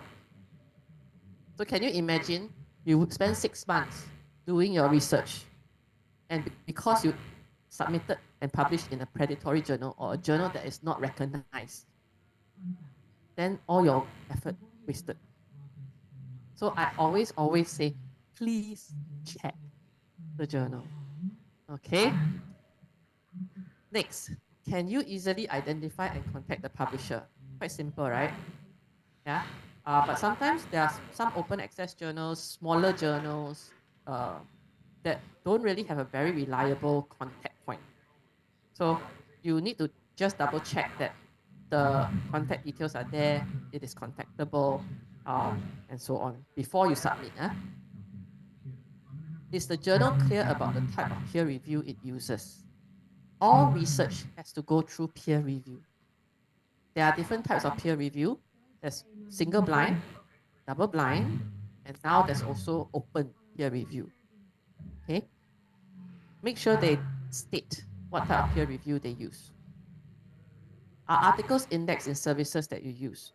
So I'm not talking about Google Scholar. Google Scholar has everything. But what I'm talking about is databases that have curated the content. Okay? So for example, Web of Science and other reliable databases. Is it clear what fees will be charged? Okay. There are certain journals, open access journals especially, that charge something called article processing charge, APC. It can start from very low, 50 USD, all the way to 4,000, 5,000 USD. Who is paying for that? You. You have to pay the journal to publish in that journal. So that is what most open access journals do. There are certain open access journals like UNAIR, you have a lot of open access journal. Okay, those don't, most of them don't require APC charges. But there are certain established open access journals. They do ask for APC. Okay, if you can fork out from grants, well and good. But most of the time, the researcher always have to find their own resource to fund the APC. Okay, so make sure that the journal dictates how much is the APC charge, and also whether there's additional charges, like especially in healthcare. If you use high-res photo, sometimes they charge extra. If you want to print color, also charge extra. Make sure they dictate and state in their website all these different costs. Do you recognize the editorial board members? Now, we talked about 30,000 plus journals just now, right? So can you imagine all of them are fighting for attention? They're fighting for attention from authors like yourself. So how to attract authors like yourself? I put Nobel laureates as my editorial team. I put highly cited researchers as my editorial team. Then you go like, wow, got Nobel laureate in this editorial team. Must be very good journal. Huh? But sometimes it's fake. So always check and verify. How to check? Just do a quick search. If this individual stated on the journal website is from this university, go to the university website, check that that person is really from that university, check the person's profile on ORCID, on Web of Science, to see whether he state that he is an editorial board member of that journal. So basically become a Sherlock Holmes for yourself lah.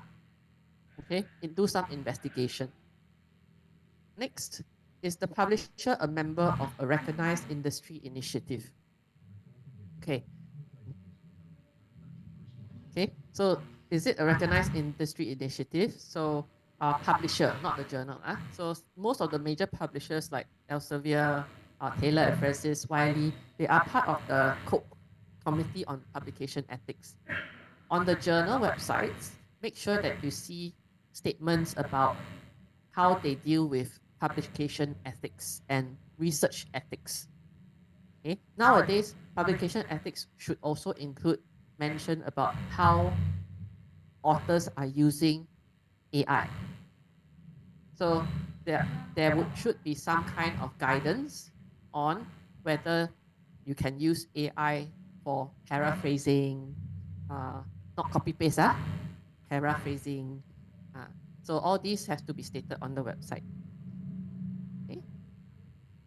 So long list, right? Then some of you would say, wow, I got no time to go and check all these things. I got so much work to do for my research. You ask me to do all this, no time. Yeah. So that is why you use resources that already did these checks. So this is a list of criteria that Web of Science uses to select journals. Okay. Some of these here, like presence of peer review policy, website function, timeliness, editorial affiliation, author affiliation, all these are things that we check, which is similar to what I just showed you in terms of the checklist, right? So this already done by our team, and they are the experts that do this every single day.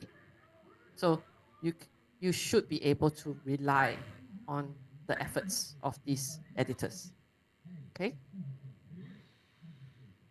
Okay, for today, I'm sharing with you some strategies to identify journals. I have 5. Right? The first strategy, how many of you have not published yet? How many of you have not published articles yet? All published before, yeah? Okay, a few. Okay? So it's a bit like learning how to swim. You don't throw yourself into the deep end of the pool first. Yeah? Start somewhere easier. So you might have your government accredited journals, or even UNAIR, you have your own journals to start with. So you can start from publishing there. Okay. Then if you publish one paper already, you feel, I think I got confidence. I will go for international recognition. So these are what? Journals that are in databases like Web of Science, okay, where there is international visibility from researchers around the world. Okay. Then you have, I want to publish in high rank and prestige. So these are journals that have quartiles and ranks in their subject specialization. The last two, sometimes you don't really consider. Aim for journals that get cited very quickly. Okay, how many of you still want to continue in research after you graduate? Okay, one. Usually two, okay, a few. Usually minority. But imagine before you graduate, once you publish already, before you even graduate, you get your first citation in your paper. Good for your CV, you know. Good, right? Yeah. So within JCR, we have this indicator called immediacy index that measures how quickly an article will get its first citation in the first year of publication. So if their immediacy index is higher, it means that if you get published in that journal, potentially you will get your citations faster. Okay? For those of you who are already in research, faculty members, lecturers, your KPI is always about citation count, publication. So you want to be able to identify journals that get cited for a long time. But of course, it depends on the specialization. Certain specialization, the duration of citation very short. Okay? But overall, you can use this metric called cited half-life to see how old the article is that is still being cited today. That means if I see something that was published 10 years ago, still cited today in this journal, that means the cited half-life is 10 years. Okay, so I'm not talking about nuclear waste. Okay, this is article longevity of citations. So these 5 strategies should help you to guide you on what you should be aiming for. Okay, the next part I wanted to share is about Web of Science journals. Some of you will say, oh, you keep telling me to publish in Web of Science journals. How do I find the list of journals? Okay, you can use our master journal list to immediately find what is currently indexed in the Web of Science. Okay, it's a free website. I think we will type into the chat as well. mjl.clarivate.com. And on this website, you will see the latest list of all journals in the Web of Science. It is updated each month. So every month we do index new journals in Web of Science. Okay.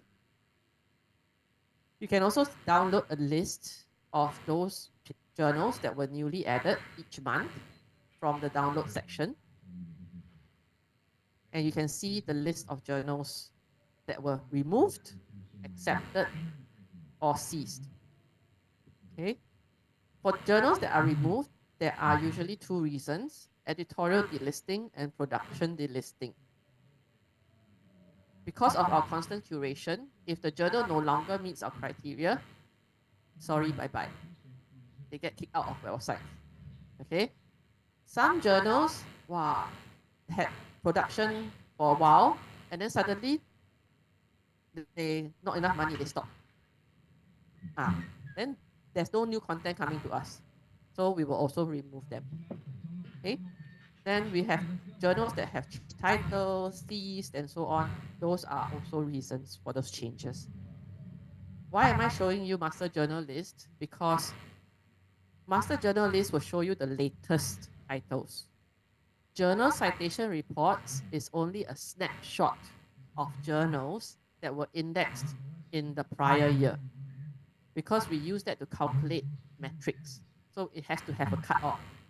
So any new journals are indexed in Web of Science in this year, say January, February, March 2024, their appearance in JCR will be next year. So sometimes when you're seeing a journal, you say, this journal say that it's in Web of Science, but I can see it in Web of Science, but I cannot see it in JCR. Why? Because they are newly added to Web of Science. So that's why not in JCR yet. Okay, so if you want the latest list, look at Master Journal List. If you want information about the journal, in more detail, then you use JCR. Clear? Okay, then when you are on Master Journal List, sometimes you see this on hold label next to the journal. This means that this journal has been flagged out for re-evaluation. That means any new content will not be included until they pass the re-evaluation. All right. Okay, so that's Master Journal List. Now I'll go into JCR, Journal Citation Reports. So as I mentioned just now, Journal Citation Reports is used for you to know more about the journal before you submit your manuscript. Okay, within the Journal Citation Reports, it includes different metrics like the Journal Impact Factor, Journal Citation Indicator, Immediacy Index, cited half-life, citing half-life. Okay, all these are available on the Journal Citation Reports. Okay. So just to give you an idea of what's the difference between Journal Impact Factor and our other indicator called Journal Citation Indicator. The Journal Impact Factor is well known. Everybody knows the Journal Impact Factor. Yeah? But it only takes into consideration citations of 1 year. So if that journal performed very well in citations for that year, usually their Journal Impact Factor very high. So this happened in the time of COVID. So certain medical journals that focus a lot on talking about COVID and the coronavirus and all that, you saw a spike in their citation performance, and therefore their Journal Impact Factor for those years very high. But now, if you see, it goes down. So because of this, the Journal Impact Factor is not a very consistent metric to see the overall performance of the journal over time. That is why we introduced this new indicator called Journal Citation Indicator, so that you can immediately see how well they're performing based on their subject specialization. So we take the Journal Citation Indicator takes the 4 years citations to 3 years content. And how do you read JCI? Any number that is 1.0, JCI 1.0 is world average. If the journal has a JCI of 1.5, it means that it's performing 1.5 times better than the others in the same field. If it's below 1, it is performing below average. So very easy to understand JCI. Journal Impact Factor, on the other hand, is determined by subject specialization itself. So let's say I say journal from veterinary science has a Journal Impact Factor of 50. A journal in business has a Journal Impact Factor of 20. Okay, which journal is better? No, not the 51. Okay, because the 50 is subject to the list in that veterinary science category only. You cannot use that to compare with the business journal, because the business journal citation behavior is different. So usually overall Journal Impact Factor in the business subject category is lower. So the Journal Impact Factor cannot be used to compare across the discipline. JCI can. Okay, so that's the difference between the two metrics.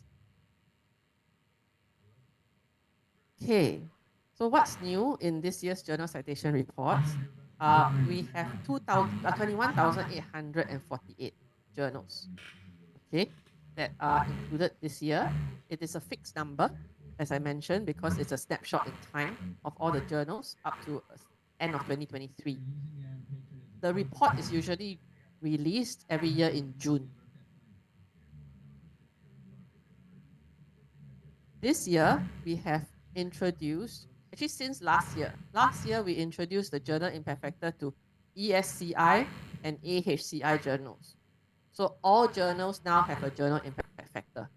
So as long as the journal has a Journal Impact Factor, it is a trusted journal. Okay. This year, we have consolidated subject categories. In previous times, we had multiple subject categories in different editions. So it creates some confusion for researchers. What we've done now is to consolidate into one subject category for all specializing or all indexes. Okay. So what is the difference? If you see here in the past, this is what happened below. So this journal is in public and environmental and occupational health, in SCIE and SSCI, two different indexes. Now this year is only one subject category, one rank, one quartile. Okay. Okay, so now, sorry, just now I almost show you the question. First, I will show you the website. So to access the journal citation reports, if you are on Web of Science, you can easily just click on product, go to journal citation report. Okay.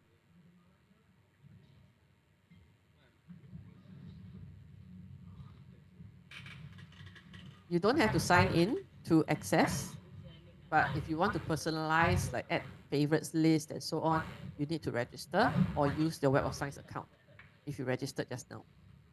Okay. Now, first thing, you might all want to know what journals, you need to do some verification. So sometimes you want to check whether a journal is in JCR. You can just simply type in the journal name. Journal.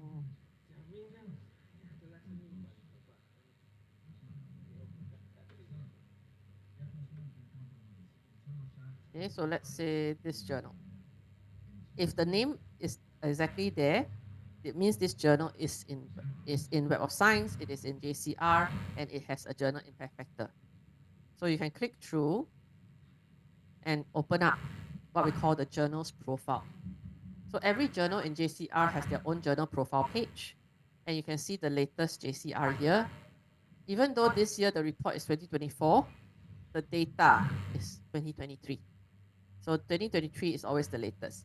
If you see any journal that only show up to year 2020, okay, no 2023, that means it had a journal impact factor back in 2020, but not now.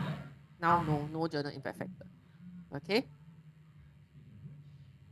So let me go back to 2023 data, show you.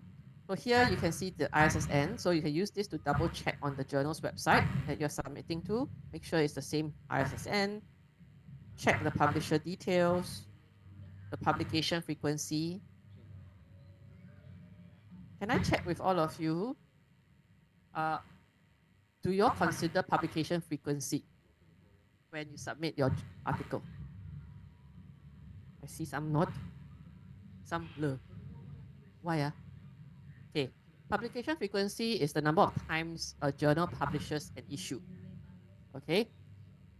How many years do you have at UNAIR? 4 years. Within these 4 years, must publish how many articles? One. Oh, not bad, one only. But some universities have to publish more. Okay. So what happens is that if, let's say if you don't check the publication frequency, if the journal only publishes one issue a year, then how? You have to join the queue to make sure your manuscript is in queue to go through the journal processing. And then by the time come to the editor's desk, kena rejected, then how? You have to find another journal to re-queue. So wasted time. So for postgrads or for postgrad students that have limited number of years in school, I will always recommend you to look for at least 4 publication issues a year. 4 issues a year should be quite safe. Okay, but you have to remember the time needed for processing varies by publisher. So some of the journals will tell you rough timeline, but usually takes at least 3 months to get to the editor's desk and get a decision, minimum. And then you still have another few months for peer review. So maybe about 6 months at least. But I've heard researchers tell me, no, sometimes 1 year. All right. So just take note. Always take note of publication frequency before you decide where to publish. Okay, then if you scroll down, you have your journal impact factor. If anybody want to know the formula, don't worry, later the pop quiz is not about the formula. Okay, you can see how it was calculated. Right? What is important is this one. If let's say your professor tell you, publish in International Journal of Hydrogen Energy, how many of you actually go and read the journal? Nobody read. So you just follow. Please read the journal. Okay? You want to know what the journal is publishing. Whether your topic suit the journal or not. That is also very important. The aims and scopes of the journal. Okay? You can use this contributing items list to see what has been published by the journal. If you want to see the details, like the abstract, you can always click through and view in the Web of Science, and then go to the full text. Right? So now no more excuses, must read the journal, okay? Okay? Browse also can, look at the abstract also can, but you need to understand what they are publishing. Okay? The other thing that you could look at, the JCI. So this journal has a JCI of 1.16. It is performing 1.16 times better than the others in the same field. And then you have your citation distribution. So some journals publish both articles and reviews, some mainly articles, and some other letters, editorial letters and review letters and so on. This will show you what type of content gets cited more. Okay? Open access, this will tell you whether this journal is open access or not. If it's not, if it's mainly for subscribed, so mostly gray, it probably means that you don't really, I don't think you will need to pay APC. All right? So that means you don't have to pay to publish. If you see a lot of gold, then potentially there is an APC charge. There might be an APC charge. Okay? Then you have the ranking. So if you talk about your university saying publish only in Q1, Q2, this is the quartile and the ranking. Right? And then the cited half-life. Just now I talked about cited half-life, remember? Okay, so this one is 4.6 years. It means that articles published 4.6 years ago is still being cited today in this journal. So that shows you the longevity of the citation. Okay. Just now I also asked you whether you were rejected by journals before. Okay, sometimes some journals very nice. They will tell you, oh, you might want to submit your manuscript to these other journals. Some not so nice, just say thank you very much, try elsewhere. Okay, if that happens, you can always use this journal citation relationship wheel to show the citation relationship of the original journal that you tried to publish in with others. If they have more citation relationship, maybe the content is fairly similar. Okay, but you always have to go in and see the exact aims and scopes to further determine whether it is a suitable journal. Right, so this becomes your option 1, option 2, option 3. Okay? This one, also very important. If you are writing an original article, you don't go to the journal that only publish review. If you are writing a review paper, don't go to a journal that only publishes original research article. So that's why the source data is very important. In JCR, the journal impact factor is calculated based on citable items. Citable items are here and is comprised of articles and reviews only. So article plus review equals this number. So out of this total number, this journal publishes 4,585 original articles, but only 247 reviews. So we are talking about maybe about 90% of original articles. So if you're writing a review paper, maybe you will be up for a lot of competition. Okay? So this might not be a very suitable home in terms of your manuscript type. So that is one thing that I want all of you to consider as well. Manuscript type matching to the correct journal. And then you have your contributions by country. Okay, contributions by country also important. Shows details about the scope of the journal. Some journals very UK centric, some are US centric, some include Southeast Asia countries, regional focus. So this contribution list shows you which countries contribute most to the content. So if you see a lot of UK, US, but not so much on Southeast Asia countries, then maybe not. But this one has quite a good distribution, even though most of the articles are from China. Okay, but you still see contributions from Malaysia, Taiwan, Thailand, and other Southeast Asia countries.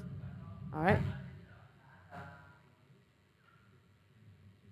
If you at night you cannot sleep and you want to look at JCR, we have other indicators here like eigenfactor score, normalized eigenfactor score, article influence score.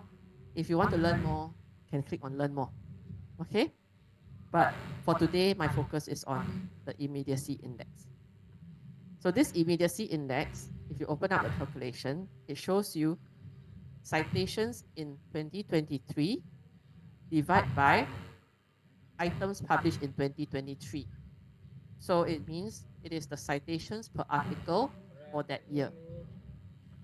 So on average, there are 2 citations for each document published that year.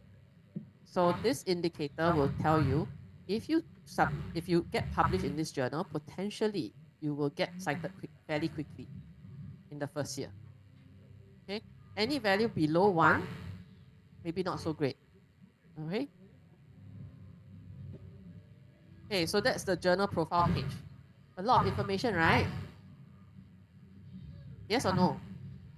Yes. Or lost already.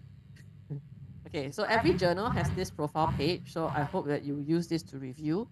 Now, your next question is, okay lah, you show me the profile page, but I want a list of journals for my specialization. Okay, you can do that by browsing categories.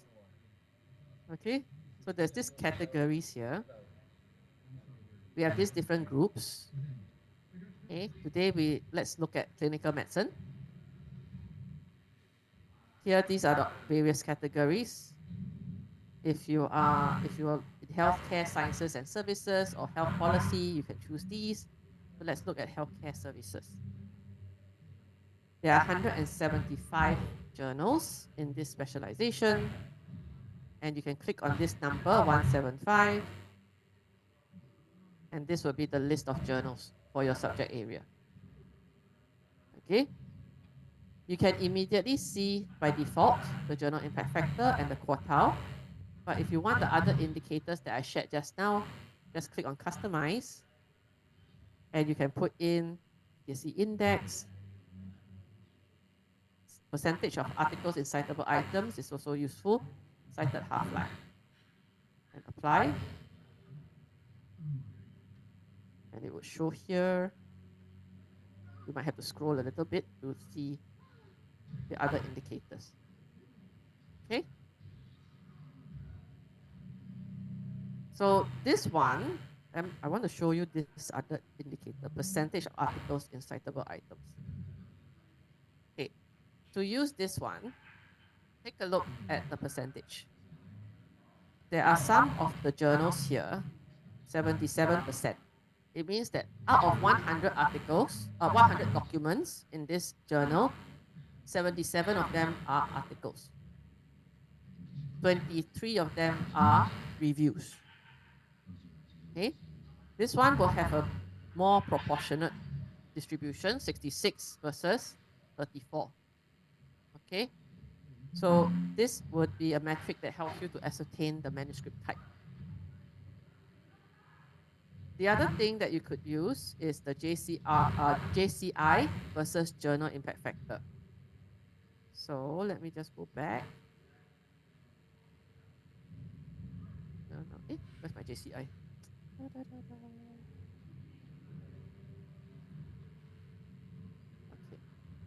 All right. So I will sort this list based on journal impact factor. So all the quartile ones will be at the top. How to use JCI together is, if you see, let's say this two, okay? This journal, Lancet Regional Health Americas, has a smaller journal impact factor compared to Journal Clinical Epidemiology. But the JCI is much higher than Journal of Clinical Epidemiology. So it means that out of this Q1, these two Q1 journals, this one has more impact over time. All right. So that's how you can use both the journal impact factor and the JCI together to see which journals is more impactful. Okay. The other thing that you can do, by the way, is you can export. So you can export the list in CSV or Excel. But just take note, there is a export limit of 600 at one time. 600. Yeah, 600 in that list, in the table. So you have to filter down to 600, then you can export. Okay? Okay. How many of you already have your manuscript written already? Your paper. Have you all written your paper already? Just haven't decided where to publish. Okay. We have a tool called the manuscript matcher. So you can match your manuscript with your article title and your article abstract. Don't worry, we will not save your article in the system. I know you're scared. Wait, share with everybody. Don't have, Okay. So, but this requires you to get a free account on Master Journal List. Okay. For me, I already have logged in, so I will log in first.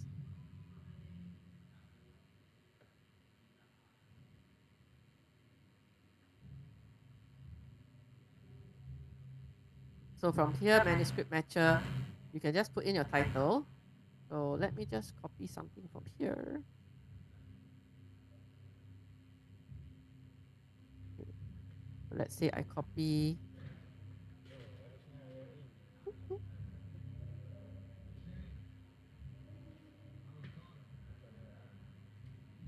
Where is this? Okay. Paste. And then put the abstract.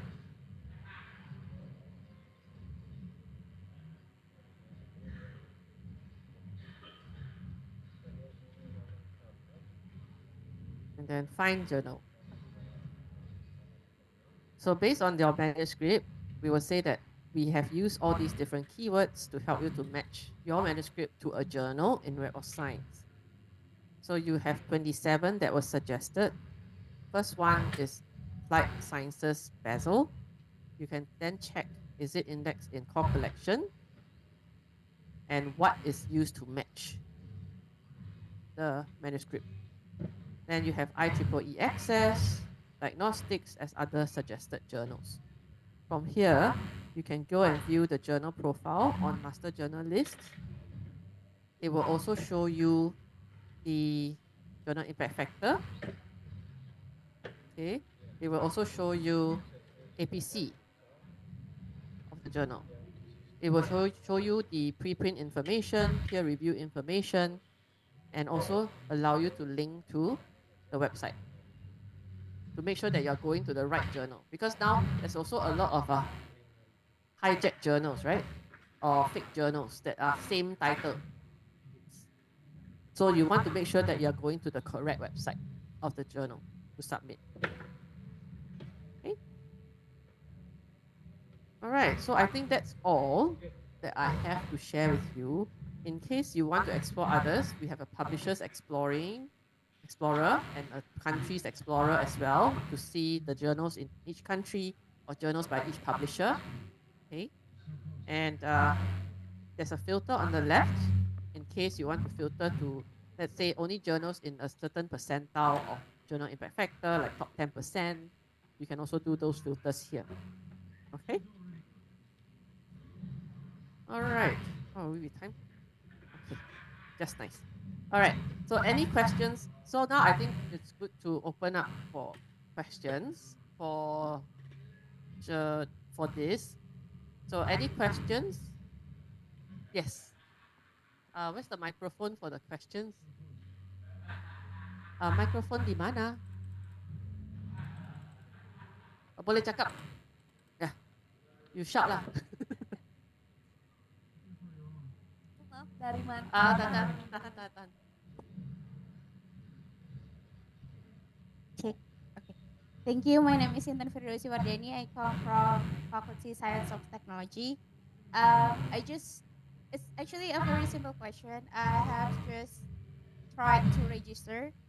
And before I register with the personal thing by filling the name and blah, blah, blah, I register by Google account, which the Google account is actually the UNAR's Google account.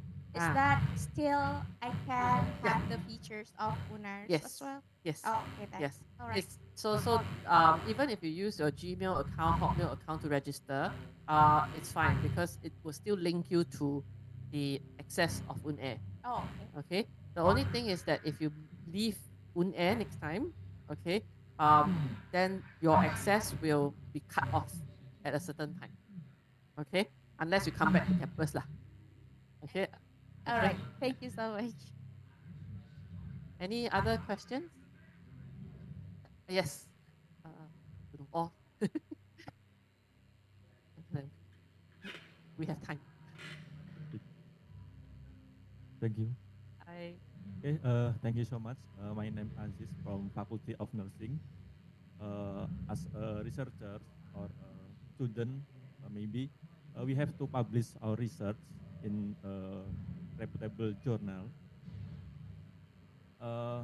And for me, as a researcher, we have to publish our journal because I mean like some rules of funding in UNAIR or in Universitas Airlangga require us to publish the result of research in the same year, and it's very challenging for us. Would you like to enlighten us how to find the journal indexed by Web of Science that give us the fastest review process? Yeah, that's a very good question. And the next my question is how to do you have tools in Web of Science that give us information that this journal is free of charge or no? I mean maybe some journals that indexed by Directory of Open Access Journals, we just find the name of journal and the result will give us the information that journal A is free, journal B is not free.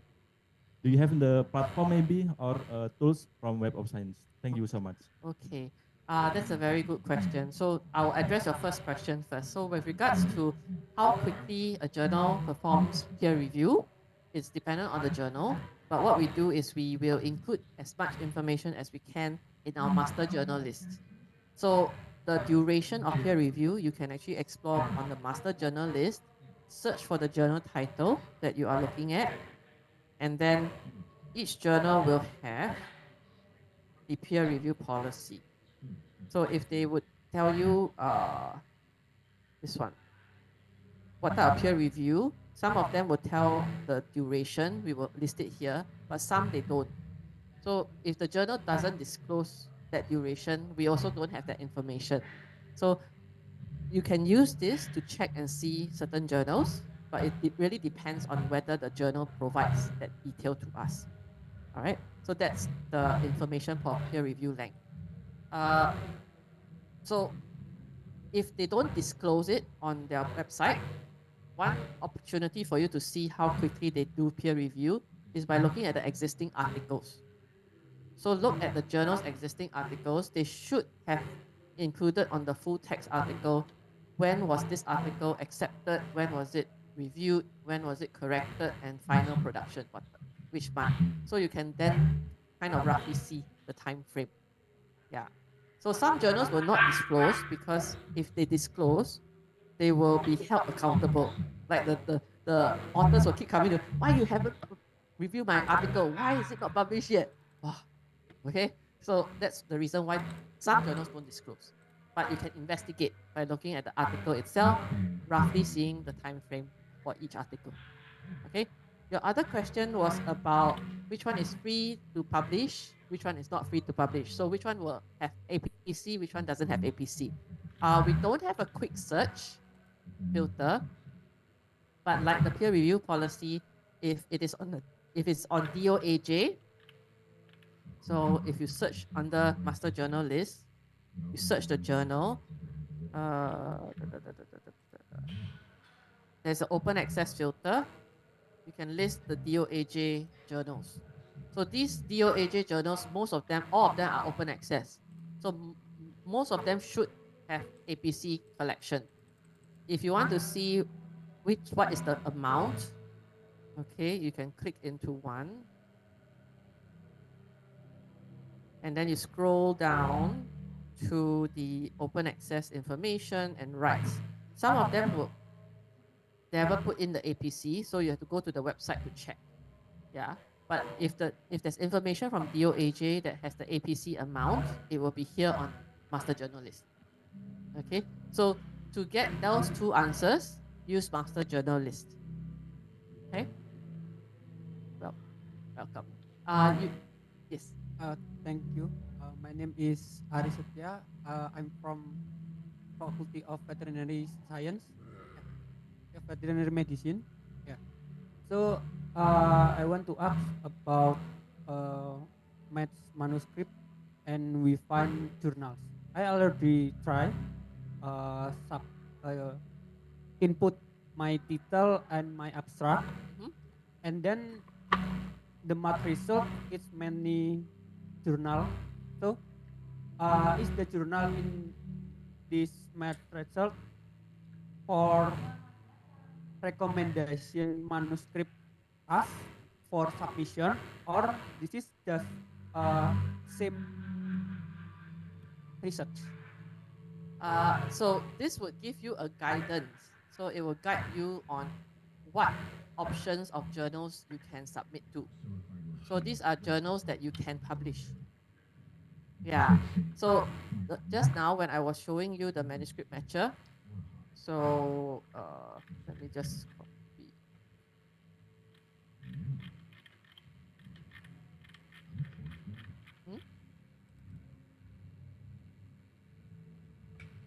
Or do you want to ask in Malay?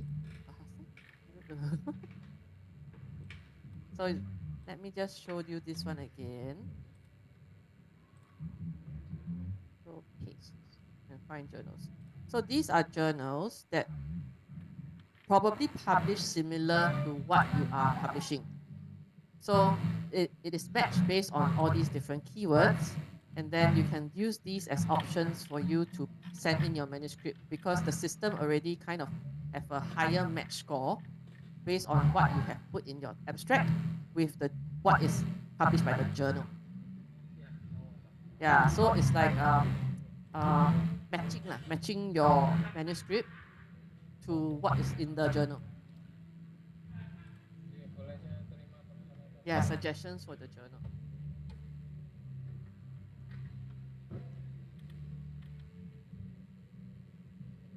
Saya izin pakai bahasa. Jadi Bu, jadi yang tadi sudah dilakukan pencarian di dalam pencarian tersebut itu diindikasi seperti jurnal yang ada di bawah-bawah yang hasilnya keluar.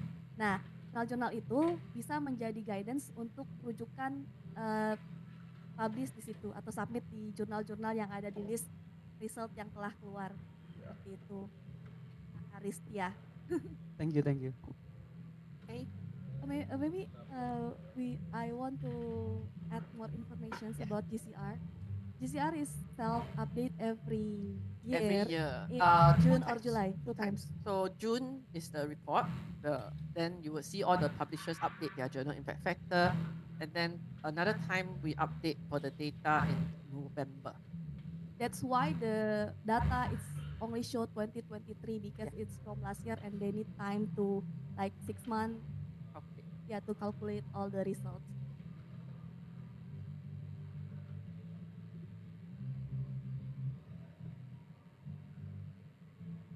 tinggi match score-nya, semakin ada chance peluang masuknya di situ pada jurnal yang tertera di situ. The question is the result have a high match score. Is it more plagiarism or more opportunity to submit paper in that journal? Not the opportunity. It's more relevant. Relevance. It can indicate similar or plagiat. Do you think like that? Like plagiarism? No, it's different. It's not just it's not a plagiarism too. Yeah, okay. Yeah, it's more like saying that your article's topic will be quite close to that journal's topic. So, yeah, correct. Something like the aim and scope, and then what is already currently published in the journal. So, like for example, here on the screen, this article is suggested to Applied Science Basil because there were keywords like machine learning, deep learning, artificial intelligence applications, and all these different other keywords that appear in this journal's content as well as your abstract. Yeah. The more high match score. Yeah, higher match score means more relevant. For the opportunities depends. Yeah. Thank you. Okay. Any other questions? I think there are some questions in the chat, I think. Is it? Absence. No. No? Okay. All right. If there's no question, then Julian will have questions. I will have question for you. You all want quiz or not? Do you want to have quiz? Don't want. We Then will no. have quiz. Okay, we have prizes, okay? Very interesting prizes. Okay. Are you all ready? For those who are online, I think, sorry lah. Yeah, so online, sorry. For those on site, okay, we have this quiz for you. First quiz. Now, those of you who have laptop got advantage. You have to use Web of Science to give me this answer. What is the latest document indexed in Web of Science from UNAIR? I give you all 2 minutes. 7:45. Okay, what is the latest document indexed in Web of Science from UNAIR? I already give you a hint. You open Web of Science, search Web of Science core collection, use affiliation search, and then you sort by the date. If you have the answer, raise your hand.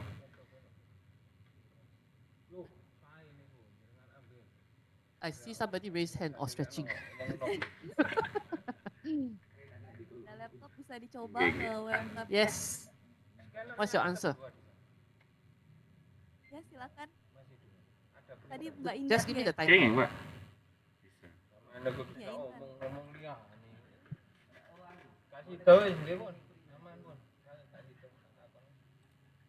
Wait, Effects of glutaraldehyde on bovine hydroxyapatite gelatin alendronate bioscrew its fabrication. Tambal A3 ya, Pak. You do the affiliation search. Kayak poster-poster ya. Okay, so now I review answer already. So what was your answer again just now? Effects of Effects of glutaraldehyde. general behavior. Is it? Glutaraldehyde. Oh, okay.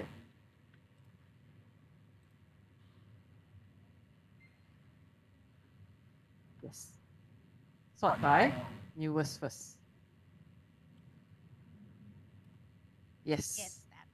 Congratulations. Thank you. Congratulations. So we will collect prizes. I must remember. Yeah, later. Okay. Second question now. Second question. How many journals are there in the JCR, Journal Citation Reports, for the subject category of Information Science and library science.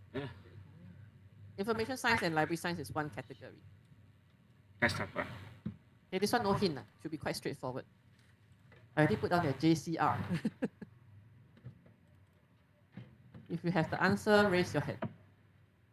Number of journals.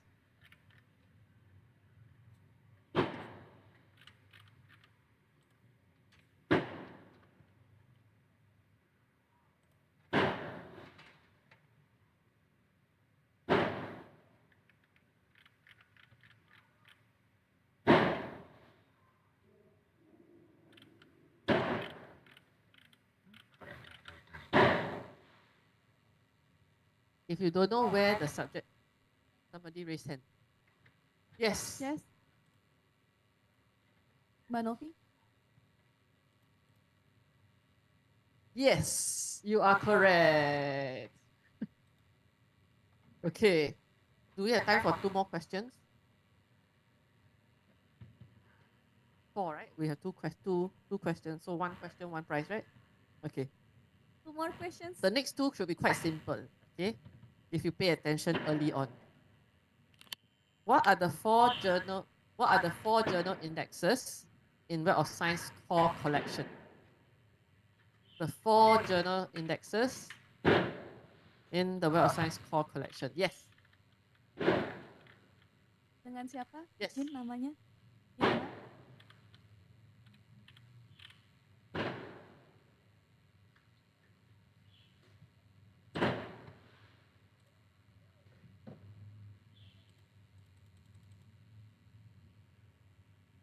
Imaging blah blah blah. Okay lah, I give it to you lah.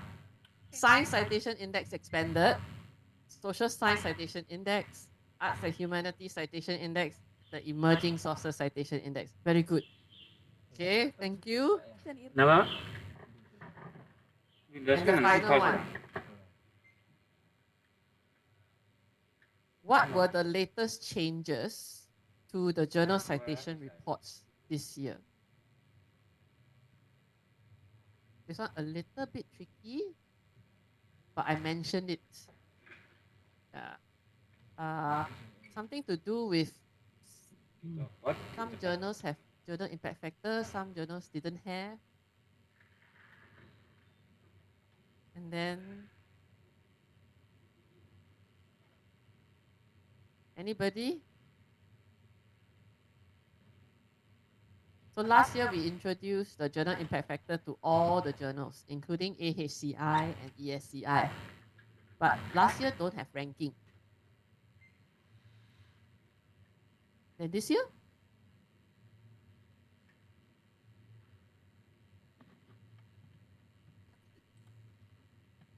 Then the last prize I keep for myself already. Okay, I give you 2 options. Okay. Option A. We give JCI to all journals. Option 2.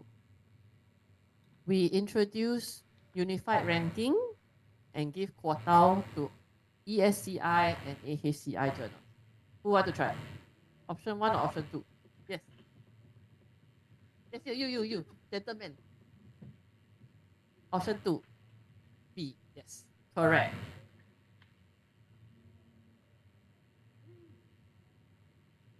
Okay.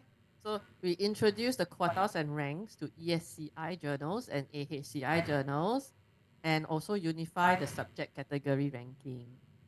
All right. JCI we introduced in 2021 already. Okay. So thank you very much for your participation, and I hope you found today's session useful. Not too heavy lah. Boleh lah. So We can call them to give the yeah. So we want to give out the prizes now. So let me just. Intan. Ya. Intan. Ya silakan maju. Mbak Novi, Mbak Irma, Pak Aditya. Silakan maju ke depan.